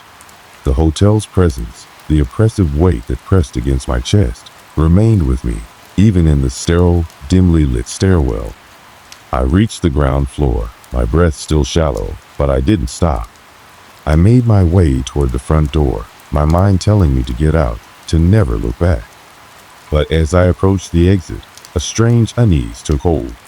The air was thick, dense, and seemed to vibrate with a low hum I couldn't quite place. I reached for the door handle, but my fingers brushed against something cold, the temperature in the room dropping instantly. It wasn't just the temperature that had changed. The hotel felt different. The oppressive silence was gone, replaced by a low murmuring, like the voices of the past rising from the very walls around me. It was subtle at first, but soon I could hear them clearly, like whispers threading through the very fabric of the building. I pulled the door open, but the sound stopped abruptly. The hallway behind me was now empty, eerily so. The hotel, once alive with the hustle and bustle of its guests, was silent. It felt abandoned, its secrets buried beneath layers of time. But as I stepped outside, I realized the truth. It wasn't abandoned. The presence had followed me. I tried to steady myself, pushing the thoughts of the figure in the doorway aside. The wind outside was sharp, biting into my skin, but it was a relief, a stark contrast to the suffocating atmosphere inside. I took a deep breath, telling myself I had to leave to escape this nightmare. But as I walked away, something tugged at me, pulling me back toward the hotel. I couldn't explain it, but the building seemed to call to me, as if the hotel's curse was not something you could just walk away from. The truth was, I wasn't sure if I had escaped or if the hotel was simply waiting, biding its time. For days after that night, I couldn't sleep. The memories of the figure in the doorway haunted me, and the whispers from the hotel seemed to follow me, seeping into the corners of my mind when I tried to close my eyes. I had left the building, but it hadn't left me. No matter where I went, I felt the pull of that cursed room, the weight of the past pressing against me. I tried to forget. I tried to move on. But the hotel and its ghosts lingered in my thoughts. And though I may have escaped its walls, I knew deep down that the past never really lets go. There are some places, some experiences that carve their way into your soul. And once they're there, they never truly fade. I couldn't go back to that hotel, couldn't step foot in its darkened halls again. But I would never forget what I had witnessed. And as I lay in bed each night, the feeling of the room, the chill, the presence still haunted me, a constant reminder that some things are better left undisturbed. The hotel still stood there, just as it always had. And the figure in the doorway? It was still waiting, trapped in that cursed room, looking for the next soul to claim. And I knew, with a sinking feeling in my chest, that there would always be another. As the days turned into weeks and the weeks bled into months, the memories of the haunted hotel never quite left me.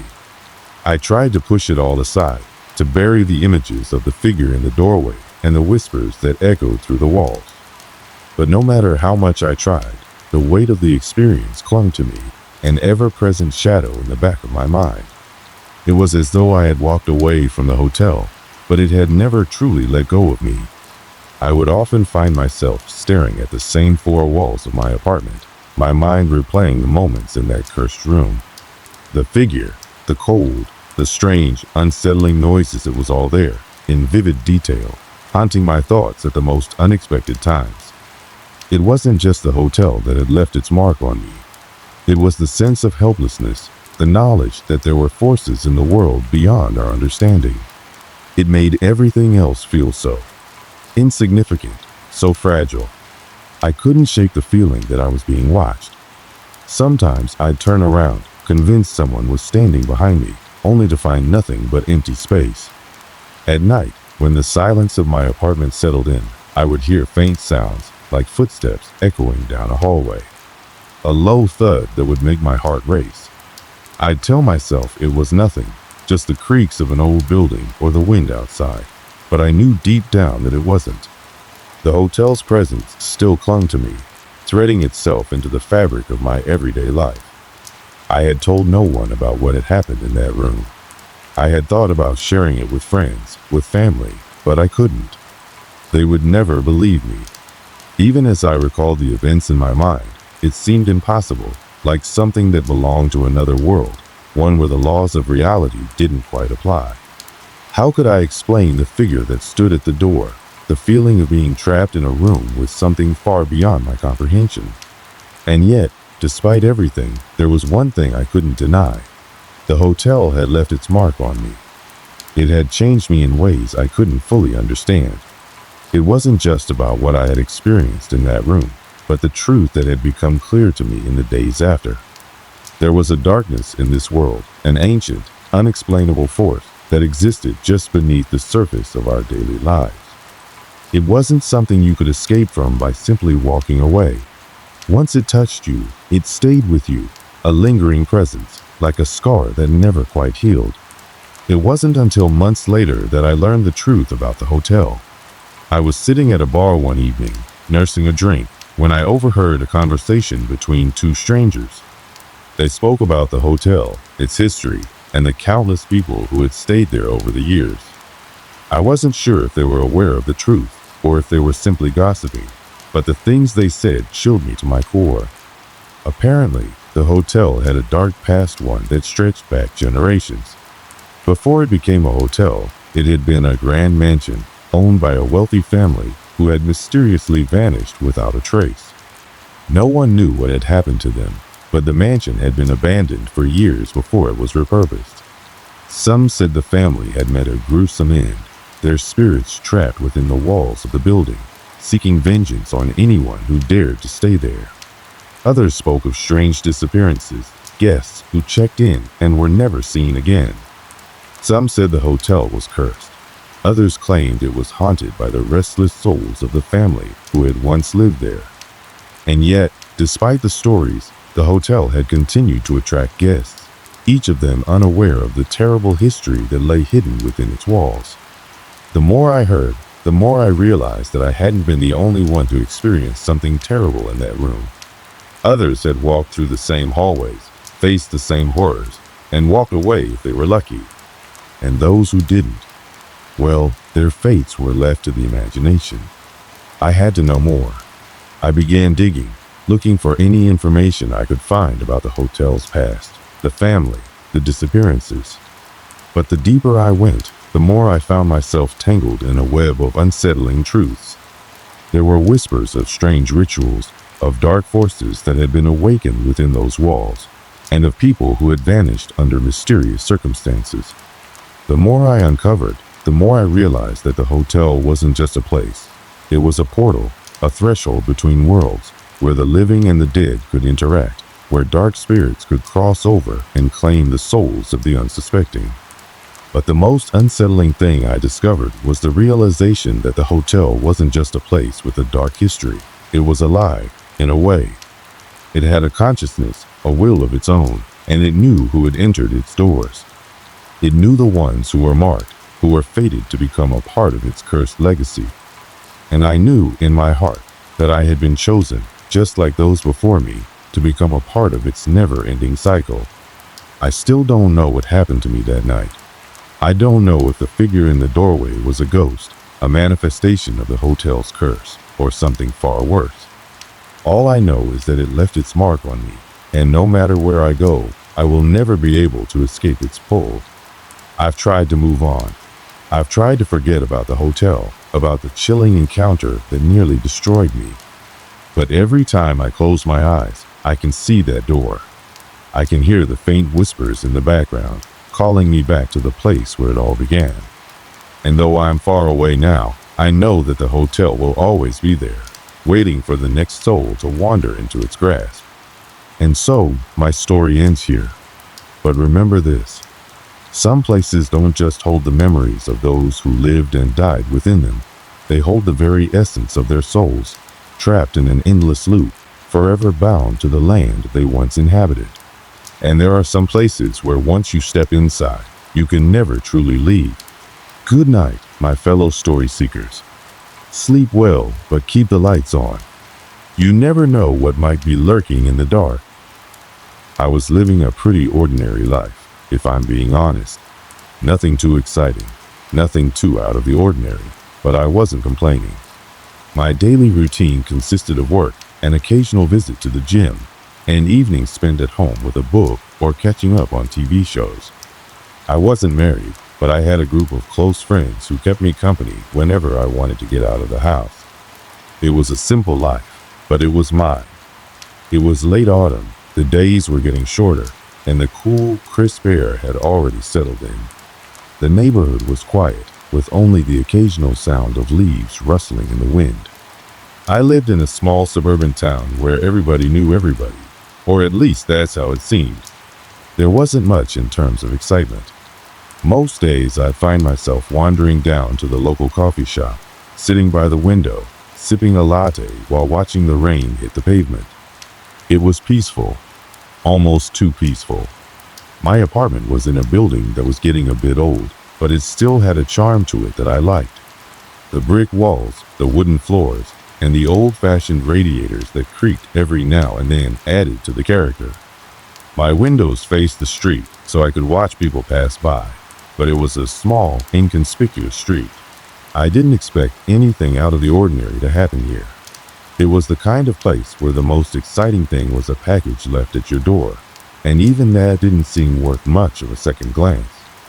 I had just finished a long day at work and was looking forward to a quiet evening when I returned home. As usual, the hallway lights flickered above me, casting a dim glow on the peeling wallpaper. When I reached my door, I noticed something odd. A small brown package sitting on the welcome mat. At first glance, it didn't seem like much, but something about it felt off. It wasn't a size I recognized. It wasn't a typical delivery either. Usually, I'd get my packages from a few different couriers, but this one was different. It was small, rectangular, and wrapped in a plain brown paper that had a few creases, as if it had been handled roughly. There was no return address, and the only marking on it was a strange, illegible series of numbers written in black ink. At that moment, I should have just left it there. I should have ignored it and gone inside to have dinner and relax like any other evening. But something made me pause. I knelt down and picked it up. It wasn't heavy, but there was a peculiar weight to it. Like it contained something I wasn't meant to see, something hidden beneath the surface.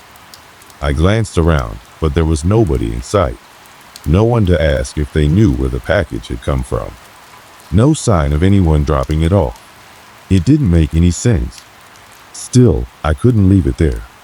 I brought it inside, placed it carefully on the coffee table, and sat down to examine it. My mind raced, trying to figure out what was going on. Maybe it was a mistake. Maybe it was for a neighbor, and the delivery driver had just gotten the address wrong. But no, the numbers on the package didn't match anything I recognized. It wasn't my name either. My thoughts were interrupted by the sound of my phone buzzing in my pocket. I picked it up to check, but there were no new messages, no missed calls. Just a reminder for something I had scheduled for the next day. I looked at the package again, wondering if I should open it. But then I hesitated. It was too strange, too unexpected. But curiosity gnawed at me, as it does to most people when faced with the unknown. I ran my fingers over the edges, the rough texture of the paper irritating my skin slightly. It was like the package was daring me to open it, as if it were waiting for me to make the decision. I had no idea what was inside, but I knew deep down that something was off about the whole situation. Still, I couldn't help myself. With a deep breath, I tore the paper, revealing the contents. My heart raced as I peered inside. What I found was simple, too simple. A small, folded piece of paper, old and yellowed at the edges, was tucked neatly inside. It had a single line of text, written in the same black ink that adorned the outside of the package. It simply read, "You're not alone." That was it. No name, no explanation, no context, just those 3 words. I stared at the note, my mind racing. What did it mean? Who sent this? And why? I looked around the room, suddenly feeling an uncomfortable sensation wash over me. It was like I wasn't alone anymore, like something was in the room with me. My pulse quickened, and I couldn't shake the feeling that there was more to this package than just a strange note. Something told me I had just opened a door that shouldn't have been opened, and I wasn't sure if I could close it again. The room felt colder now, and my breath seemed to echo in the silence of my apartment. I tried to brush it off, telling myself it was just a prank, maybe even a wrong delivery. But the weight of the message lingered. I couldn't shake the feeling that I was being watched. And that's when I realized this was just the beginning. Something was coming, and I was about to find out just how strange it could get. I tried to shake off the strange feeling that had settled over me since the arrival of that package. Life had to go on, right? I couldn't spend all my time obsessing over a cryptic note that could easily have been a prank. But every time I walked past the coffee table, my eyes couldn't help but flicker to the note, still sitting there. The words, "You're not alone," seemed to follow me everywhere. It wasn't even the message itself that bothered me. It was the strange sensation it evoked, like I was in the middle of something I couldn't control. The first sign something was wrong came a couple of days after the package. I was sitting at my desk, working on some mundane tasks. The hum of my computer, the only sound in the room. It was late, just past midnight, and I'd been working in solitude as usual. I felt fine tired, but fine until I heard a soft tap at my door. At first, I assumed it was the wind pushing against the old wood, or maybe the neighbors moving about. But it was unmistakable, distinct, and deliberate. I froze, listening intently. Another tap, then a third. My heart skipped a beat. The sound came from right outside my door. I stood up slowly, walking cautiously toward the door. It didn't make sense. No one ever came by this late. The building was quiet, everyone else tucked away in their apartments. I pressed my ear to the door, straining to hear any other sounds, but the hallway was still. There was no one out there. The thought crossed my mind that it could have been a prank, but who would go to such lengths? The delivery had already been odd enough. I opened the door and stepped into the dimly lit hallway, glancing both ways. Nothing. No one. Just the flickering light above and the quiet hum of the building settling around me. I couldn't shake the feeling of eyes on me, though, the hairs on the back of my neck prickling. I leaned out the door and looked up and down the hallway one more time. Still nothing. But as I turned to go back inside, something caught my eye. A single piece of paper tucked under the door. I bent down to pick it up, my hands trembling as I unfolded it. It was a plain piece of printer paper, blank except for a few words written in that same black ink. "Are you alone?" I stood there, staring at the note. My mind raced, but it felt like time had frozen. I looked back out into the hallway, but there was no one there. No sound. It was as if nothing had happened at all. Was I losing my mind? Had someone been watching me? I thought back to the note from the package. "You're not alone." It felt like the pieces were starting to fit together in a way I wasn't ready for. My first instinct was to call someone, to talk to a friend or neighbor. But I wasn't sure who would believe me. This was a place where strange things didn't happen. Or at least, they didn't used to. I slammed the door shut and locked it, pressing my back against it for a moment, trying to catch my breath. I felt a cold shiver crawl down my spine. The feeling of being watched, of not being alone in my own home, intensified. I set the note down on the coffee table next to the other one. There they were, side by side, both eerie messages, both unexplained, both with that same unnerving ink. But this time, I couldn't just ignore it. It felt too personal, too deliberate. I spent the rest of the night trying to distract myself. I watched TV, flicked through some old books, tried to read, but the unease never left. It lingered like a shadow that refused to dissipate. I kept checking the door, even though I knew no one was there. The sound of the wind outside seemed too loud, the creaks of the building too deliberate. My mind was spinning with possibilities, none of which made sense. The next day, I tried to tell myself I was overreacting. Maybe I had just imagined the whole thing. Maybe it had been a mistake. But the fear that had crept into my chest couldn't be ignored. I kept replaying that moment in the hallway, the silence that followed, and the chilling sensation that someone had been standing just out of sight, watching. I woke up the next morning to find something even more disturbing. The lights in my apartment were flickering. It wasn't the occasional flicker from an old bulb. No, these were deliberate, rhythmic blinks, almost as if someone was flipping a switch on and off. It was subtle enough that I almost convinced myself it was just another quirk of the old building, but I knew better by now.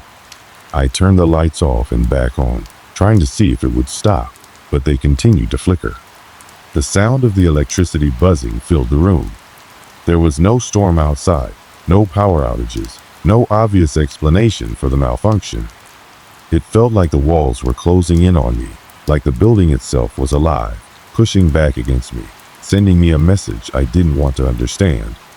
The package had come with a message. The paper under the door had come with a message. And now the lights? There was a pattern here, and I couldn't ignore it any longer. That evening, I decided to investigate further. It felt ridiculous, but I had to know who or what was behind this. I grabbed my phone and started scrolling through the contact list, but I stopped short. Who could I call? Who would believe this?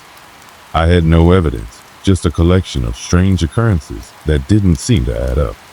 I didn't want to seem paranoid. Still, I couldn't shake the need to figure out what was happening. The more I thought about it, the more I felt like I had to do something.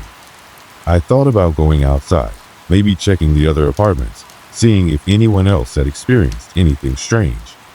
But that felt wrong. Like if I started asking questions, I'd open a door I wasn't prepared to walk through. So I did the only thing I could think of. I went back to the package. It had sat there on the coffee table, untouched since that first night. Maybe I missed something. Maybe there was a clue in the wrapping, in the ink, in the strange, unsettling way the package had arrived. I unwrapped it again, carefully peeling back the paper. There was nothing new inside, just the same yellowed paper with that chilling message. You're not alone. But this time, something caught my eye. The edges of the paper had a slight tear, barely visible at first, but enough to make me stop and think. I ran my fingers over the torn edges, and as I did, something small and hard fell out from the folds. It was a tiny key, old, rusty, and nothing like the type of key I'd seen before. I held it in my palm, examining it. It seemed insignificant, just a small key. But why was it hidden in the paper? And what did it unlock? I couldn't answer those questions yet, but I knew that the strange occurrences weren't just coincidences. Something was happening here, and the key was the next step in whatever was unfolding. I was no longer just a passive observer. Something was pulling me into this, something I didn't fully understand, and the key felt like my only way forward. But where would it lead me? And would I be able to handle the answers? The only thing I knew for certain was that whatever had started with that mysterious package was far from over. The days that followed felt like I was walking through thick fog, heavy, dense, and suffocating. I couldn't escape the feeling that something was about to happen. I tried to push it to the back of my mind, but the occurrences only grew more frequent and intense, and with each passing moment, I felt more and more like I was losing control of my own life. It started with the lights again. Only this time, they weren't just flickering, they were turning off completely. It happened when I was sitting at my desk late one night, trying to finish up some work. The power cut out suddenly, leaving me in complete darkness. I reached for my phone, tapping the screen to activate the flashlight. The beam cut through the shadows like a knife, revealing the empty room around me. I tried to turn the light back on, but nothing happened. The switch didn't respond. A cold shiver ran through me, the hairs on my arms rising. I could feel it in the presence. It was like being in a room with someone, but you couldn't see them. I slowly made my way to the hallway, checking the circuit breaker, but it was fine. Everything was in place. No power outage. No reason for the lights to go out. It didn't feel like a glitch in the system anymore. It felt like something or someone was playing a game with me. I sat in the silence for a while, listening for any sounds, but all I could hear was the sound of my own breathing and the steady thumping of my heart in my chest. Then, a sound of soft creaking from the floorboards above me. It wasn't the usual building noises I'd gotten used to. No, This was different. It was like someone was walking around up there, moving slowly, deliberately. I looked up at the ceiling, my throat tight, waiting for the next sound, but nothing came. Then, a noise, a soft scrape of something heavy sliding across the floor above. My heart skipped a beat. I grabbed my phone and texted a friend, but I stopped myself before I hit send. Who could I tell? I didn't want to sound insane. I didn't want anyone to think I was making this up. So I sat there, in the dark, trying to convince myself that it was nothing. The power came back on about an hour later, and I almost jumped out of my seat when the lights flickered back to life. The sensation of something or someone watching me was almost suffocating, but there was no one there. The room was still and empty, just as it had been before. The next day, I received another note. This one was folded carefully and left on my kitchen counter, the paper curling at the edges. I opened it, my hands trembling as I read the words written in the same sharp ink. I see you. I'm closer than you think. A jolt of fear ran through me. The words seemed to echo in my mind, refusing to leave. Who was doing this? Why? I scanned the apartment, but it was silent. The walls felt like they were closing in. I wanted to scream, but something held me back. I wasn't alone. That was clear. But the question was, who was out there? I started to feel like a prisoner in my own home, unable to escape the oppressive, ever-growing sense of unease. I couldn't keep living like this, constantly looking over my shoulder, expecting something to happen at any moment. Then came the worst event of all. It was the middle of the night. I had just closed my eyes, still reeling from the note I had found earlier in the day, when I was jolted awake by the unmistakable sound of a door creaking open. I sat up in bed, my heart racing. The room was dark, but I could make out the faint outline of the door wide open, just like the night before the lights went out. I jumped out of bed, my legs unsteady beneath me as I rushed to close the door.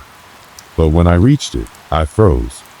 The hallway outside my bedroom was empty, yet it felt wrong. The air was thick, heavy, like the weight of something unseen pressing down on me. The door had been locked. I was sure of it. But now it was wide open, as if someone had been standing on the other side, waiting for me to notice. I checked the locks again, making sure they were secure, but the sense of dread didn't dissipate. The fear was becoming a constant companion, always lurking, always reminding me that I wasn't safe. I tried to tell myself it was just the stress, just the culmination of all the weird occurrences building up. But deep down, I knew that wasn't it. I had to know who or what was behind all of this. That night, I decided to take action. I grabbed the key from the package. The small, rusted piece of metal felt heavier in my hand than it had before. I didn't know what it opened, but it was the only lead I had. The only thing that felt real in the midst of everything else that was slipping into madness. I inspected the key again, looking for any markings or details that might give me a clue. There was nothing, just the same rusted surface, smooth and unremarkable. But there was something about it, a strange pull that urged me to act. I started in the most obvious place, my apartment. I tried the key on every door, every drawer, every lock I could find, but it didn't fit anywhere. Nothing. I even tried it on the window locks, convinced that it had to open something, anything. But still, there was no response. I felt like I was losing time, like I was grasping at straws, trying to make sense of something that was beyond my understanding. But the key had to fit somewhere. It had to mean something. Frustrated, I turned to the hallway outside my apartment. Maybe it wasn't just the apartment that was being affected. Maybe the key had something to do with the building itself. I had never really explored the other floors or the basement. I'd always been too busy, too focused on my own little corner of the world. But tonight, something pushed me to explore. I had to know. I had to see if anyone else had experienced the same things, or if there was a clue hidden somewhere. I stepped out into the hallway, clutching the key tightly in my hand. I was being pulled forward, the dark corridors of the building seeming to stretch endlessly before me, Every creak of the floorboards beneath my feet seemed to echo, magnifying the silence. I took the stairs to the basement, the key feeling heavier with each step. As I descended into the darkness, I realized just how little I knew about this place. The basement was dimly lit, with exposed pipes running along the ceiling and old, faded storage boxes stacked in the corners. I moved cautiously, the key now cold against my skin. The air was musty, stale, with a dampness that made it feel like I was walking through an old, forgotten world. I turned the corner and noticed something odd, an old, wooden door that I'd never seen before. It was tucked away in the farthest corner of the basement, partially hidden by stacks of old furniture and boxes. My heart pounded as I approached. The key. Could it be for this door? I inserted the key into the lock, feeling a chill run down my spine as the rusted metal turned in the lock. The door creaked open slowly, revealing a room I hadn't known existed. And that's when I saw it. The key slid easily into the lock, its rusted metal turning with a dull click. The sound echoed in the otherwise silent basement, sending a chill through my body. I paused for a moment, my breath caught in my throat, unsure if I was truly ready to face whatever lay beyond the door. I could feel my heart hammering in my chest as I pushed it open. The door creaked in protest, and I stepped forward, each footfall tentative, as though the floor beneath me might collapse at any moment. A musty smell greeted me, old, stagnant air mixed with something sharper, metallic, as if it had been sealed away for years. I hesitated at the threshold, my pulse racing. I flicked the light switch on the wall, but nothing happened. The basement was dark, save for the faint glow of light spilling through the door behind me. My fingers trembled as I pulled out my phone, using its flashlight to illuminate the room. The beam cut through the darkness, revealing walls lined with old furniture, dusty crates, and forgotten relics, things I had never seen before in my years living in the building. But it was what lay in the center of the room that stopped me cold. There, in the middle of the basement, was a large, dark object covered in a thick, tattered sheet. It looked wrong, uneven, like something heavy was hidden beneath it. A shiver ran down my spine, and a sense of dread settled over me, thick as fog. My instinct screamed at me to turn around, to run, but something, curiosity, fear, maybe both, kept me rooted in place. I approached slowly, my feet barely making a sound as I crossed the cold, concrete floor. I couldn't shake the feeling that I was being watched, though the basement was empty, the silence oppressive. The closer I got to the object, the heavier the air seemed to grow. It was as though the room itself was breathing, alive with a dark energy that pressed in on me from every side. I reached out to pull the sheet back, my fingers brushing against the rough fabric. The moment I touched it, a loud bang sounded from behind me, making me jerk back. My heart skipped a beat as I spun around, but there was nothing there, just the shadows, stretching and flickering in the faint light. It was the kind of sound that felt too deliberate, too intentional. I took a shaky breath and, against every instinct screaming at me to leave, I lifted the sheet. As it fell away, revealing the object beneath it, I froze in terror. A figure standing upright, chained to the wall by rusted metal links. Its body was unnaturally thin, its skin pale and stretched tight over its bones. Its eyes were wide, glassy, and unblinking, fixed on me with a chilling emptiness. I stumbled backward, my breath coming in shallow gasps, my mind racing to process what I was seeing. The figure didn't move, it didn't speak, but the air around me seemed to grow colder, and the shadows in the room deepened, as though they were gathering, waiting for something. I felt my knees weaken beneath me, and I staggered backward until I hit the wall behind me. My pulse was a deafening roar in my ears. My mouth felt dry like cotton, and my body was frozen in place, unable to tear my eyes away from the creature in front of me. Then, something strange happened. The figure's mouth opened. It wasn't a scream or a groan, just a sudden, silent movement. But as its lips parted, a long, low whisper seemed to fill the room, coming from every direction at once. It wasn't a voice I recognized, but it felt familiar, like a memory dredged from the darkest corners of my mind. "You shouldn't have come." The words were soft, but they struck me with the force of a physical blow. The room seemed to close in around me, the shadows growing more oppressive with every breath. I wanted to scream, to run, but I was paralyzed, trapped in the grip of something far beyond my understanding. And then, as if in response to my fear, the creature's eyes flickered, a sudden spark of movement that sent a jolt of electricity coursing through me. It didn't blink, but its gaze sharpened, more focused, and the air around me seemed to grow heavier still. The whisper came again, louder this time, more urgent. "It's too late." I tried to pull my phone from my pocket, to call for help, but my fingers trembled too violently to unlock it. My mind was spinning, my thoughts scattered, but there was one thing I knew for certain: this thing, whatever it was not human. And it had been waiting for me, waiting for this moment. The room seemed to pulse, the walls closing in, and I could feel the oppressive weight of its presence pressing down on me. I stumbled back, tripping over something on the floor. I didn't care what it was. I had to get out.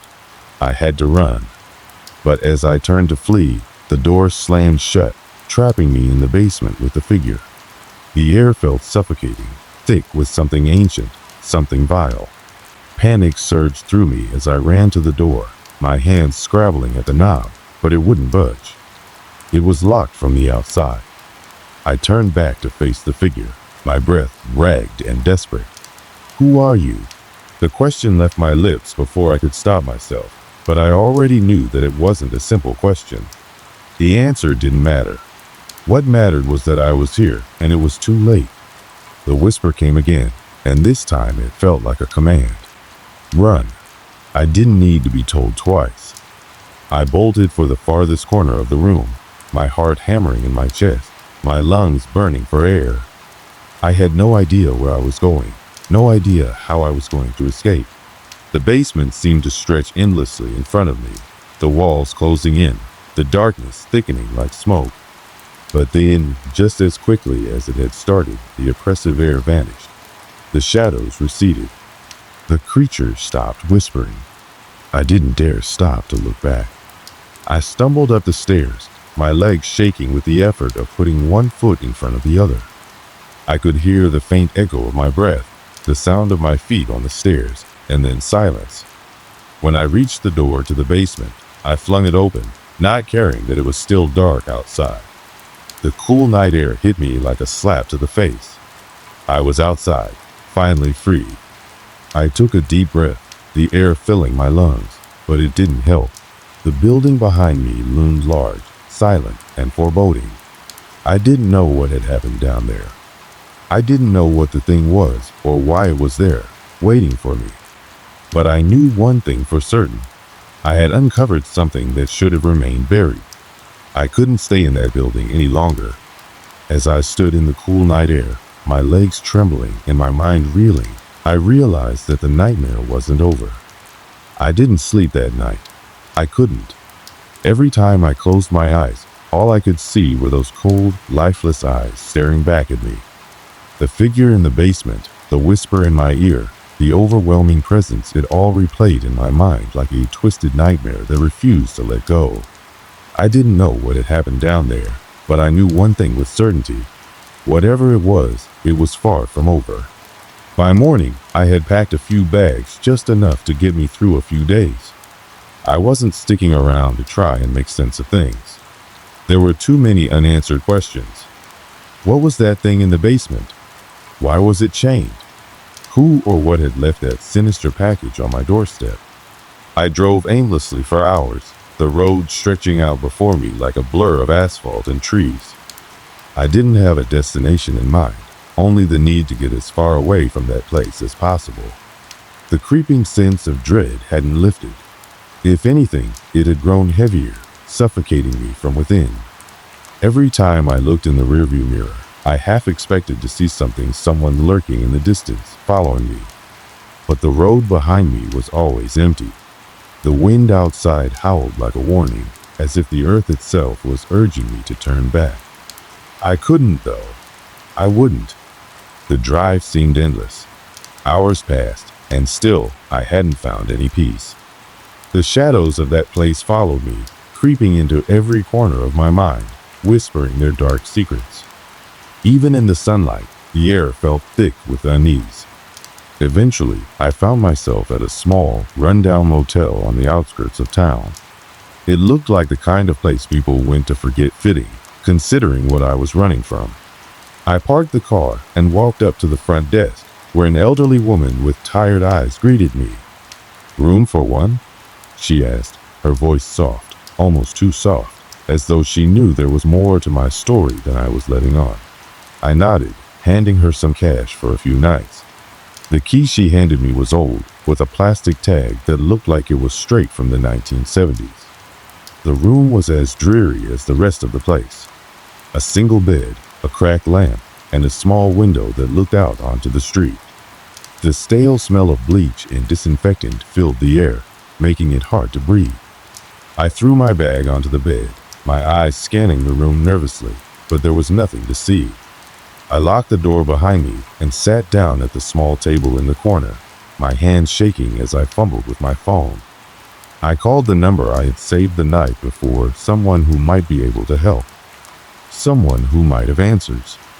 But no one answered. I tried again, then again, but there was nothing but static on the other end of the line. Panic bubbled up inside me, threatening to swallow me whole. What if I wasn't supposed to leave? What if something else was happening? I couldn't shake the feeling that I was still being watched, that whatever was in that basement was still out there, waiting for me. The phone call wasn't the only thing that had failed. I had tried looking up the address on the package, the one that had arrived so mysteriously days before. But when I Googled it, all I found was a single entry on an obscure website, a forum thread about strange occurrences and paranormal events in the area. The page had been deleted before I could dig any deeper. The feeling of being trapped, of being unable to escape, settled over me like a heavy blanket. I had no answers, only questions. How had this started? Why me? What was that thing? And more importantly, why had it been waiting in that basement for so long? I paced the room, the walls closing in on me once more, the silence becoming unbearable. My mind was a storm of confusion and fear. I tried to shake it off, but it lingered like a shadow, following me wherever I went. Then there was a knock on the door. I froze. My breath caught in my throat. I hadn't heard anyone approach. My first instinct was to ignore it, to stay as still and quiet as possible. But the knock came again, louder this time, more urgent. I walked slowly toward the door, my heart pounding in my chest. I didn't know who it could be, but I had the terrible feeling that whatever it was, I wouldn't like the answer. I peered through the peephole. There was no one there. I pulled the door open cautiously, half expecting someone to spring at me from the shadows, but the hallway outside was empty. I stepped out, looking both ways, but there was nothing. Not a single person in sight. Just the eerie silence of the motel, as though time had stopped. I turned back to the room, and that's when I saw it. A small, sealed envelope was sitting on the floor just inside the door. I didn't pick it up at first. The envelope looked identical to the one I had found a few days ago, the one that had started all of this. It was the same dark paper, the same uneven edges, and it was sealed with the same strange symbol, a circle with a jagged line cutting through it. My gut twisted in fear, but I knew I had to know what it was. I bent down, fingers trembling as I picked it up. My heart raced as I carefully slid my finger along the edge, tearing it open. Inside, there was a single, folded piece of paper. I unfolded it carefully, holding my breath. "You're not done yet." The message was simple, but it carried a weight that made my blood run cold. The words seemed to burn into the page, as though they had been written with something far more sinister than ink. I dropped the paper, my hands shaking uncontrollably. I stumbled backward, my mind a whirlwind of terror. It was clear now whatever had been haunting me, whatever had been watching me, it wasn't finished. It was far from over. I slammed the door shut, locking it with trembling hands. I backed away from the door, my mind racing, but the room felt too small, too suffocating. I had nowhere to go, nowhere to hide. It felt like the walls were closing in on me again, that same weight pressing down, suffocating me, filling my chest with the same oppressive dread. I tried the phone once more, but again there was no answer. I thought about leaving, but where would I go? How could I escape whatever was following me? The truth was, I was stuck. I had been drawn into something I couldn't understand, something that was bigger and darker than anything I could fathom. And no matter how far I ran, it seemed like it would always be there, waiting. The question was no longer how to escape. It was whether I would survive long enough to find the answers. I spent the rest of the night staring at the envelope, unable to look away from those few chilling words. "You're not done yet." It was as if something was mocking me, toying with me. The feeling that I had been part of something far bigger than myself, something dark and unexplainable, washed over me in waves. I couldn't stay in that room. I couldn't stay anywhere. Not with the thought that whatever was behind this nightmare could be right behind me, watching and waiting. The fear that had haunted me for days had turned into something worse. Uncertainty. It wasn't just fear of the unknown anymore. It was knowing that whatever had been stalking me would never stop. It was personal, and it had no intention of letting go. I decided to leave. There had to be answers out there somewhere, and if I could just get far enough away, I might have a chance to figure out what I was dealing with. But where would I go? And how could I escape something that felt like it was in my very bones? The drive felt endless, the roads blurring past me in a haze of anxiety and exhaustion. The entire time, I couldn't shake the feeling that I was being followed. The air was thick, heavy with the same oppressive tension that had been gnawing at me since I received that package. But no matter how fast I drove, no matter how far I went, it didn't feel like I was getting anywhere. The phone calls I had made attempting to find help, to reach someone who could explain this, had all ended in silence. The messages, the strange notes, the sense of dread, nothing made sense. All I had were fragments of a story that no one could explain. I pulled into a gas station in the middle of nowhere, my hands still shaking. I filled the tank, moving in a daze, almost as if on autopilot. I felt like a prisoner in my own life, trapped by something I couldn't outrun. As I walked back to the car, I noticed a small piece of paper stuck under the windshield wiper. My heart dropped as I walked over to it, knowing exactly what it was. The same jagged circle, the same dark ink, the same unsettling message. "You're not done yet." But this time, the message was different. It was written in a different hand, slightly more hurried, more frantic. And beneath the words was another sentence, written in the same eerie ink. "It's already inside." I froze, the blood draining from my face. Inside? Inside what? Inside me? Had I brought something with me, something that was now a part of me, following me no matter where I went? The world around me seemed to spin. I staggered backward, my breath coming in sharp gasps, my mind racing. Was this a warning? Or had I crossed some point of no return, a line I couldn't step back from? The truth settled in slowly, like a weight settling into my chest. There was no escaping this. Whatever had begun with that mysterious package, whatever had happened in that basement, was far from over. I hadn't been chosen, I had been marked. The thing in the basement? It wasn't an isolated incident. It was part of something much older, something much darker. And now, whatever it was, it had claimed me. I wasn't sure if I could stop it, if I could fight it. But I was beginning to understand that there were no easy answers.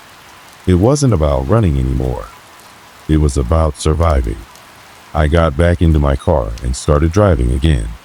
My mind was spinning, trying to make sense of everything that had happened. But as I turned the corner, I caught a glimpse of something in the rearview mirror, a figure, standing in the distance, just outside of the lights. I didn't stop to look, didn't slow down. Whatever it was, whatever it meant, I knew now that it had been waiting for me. No matter how far I drove, no matter where I went, it would always be there, The night seemed darker now. The road stretched out before me, endless, with no destination in sight. I didn't know how this would end. I didn't know if I would ever find peace again. But one thing was certain: I couldn't turn back. The road ahead felt like the only choice left, and I had no idea if it was a path to safety or one that would lead me straight into the darkness.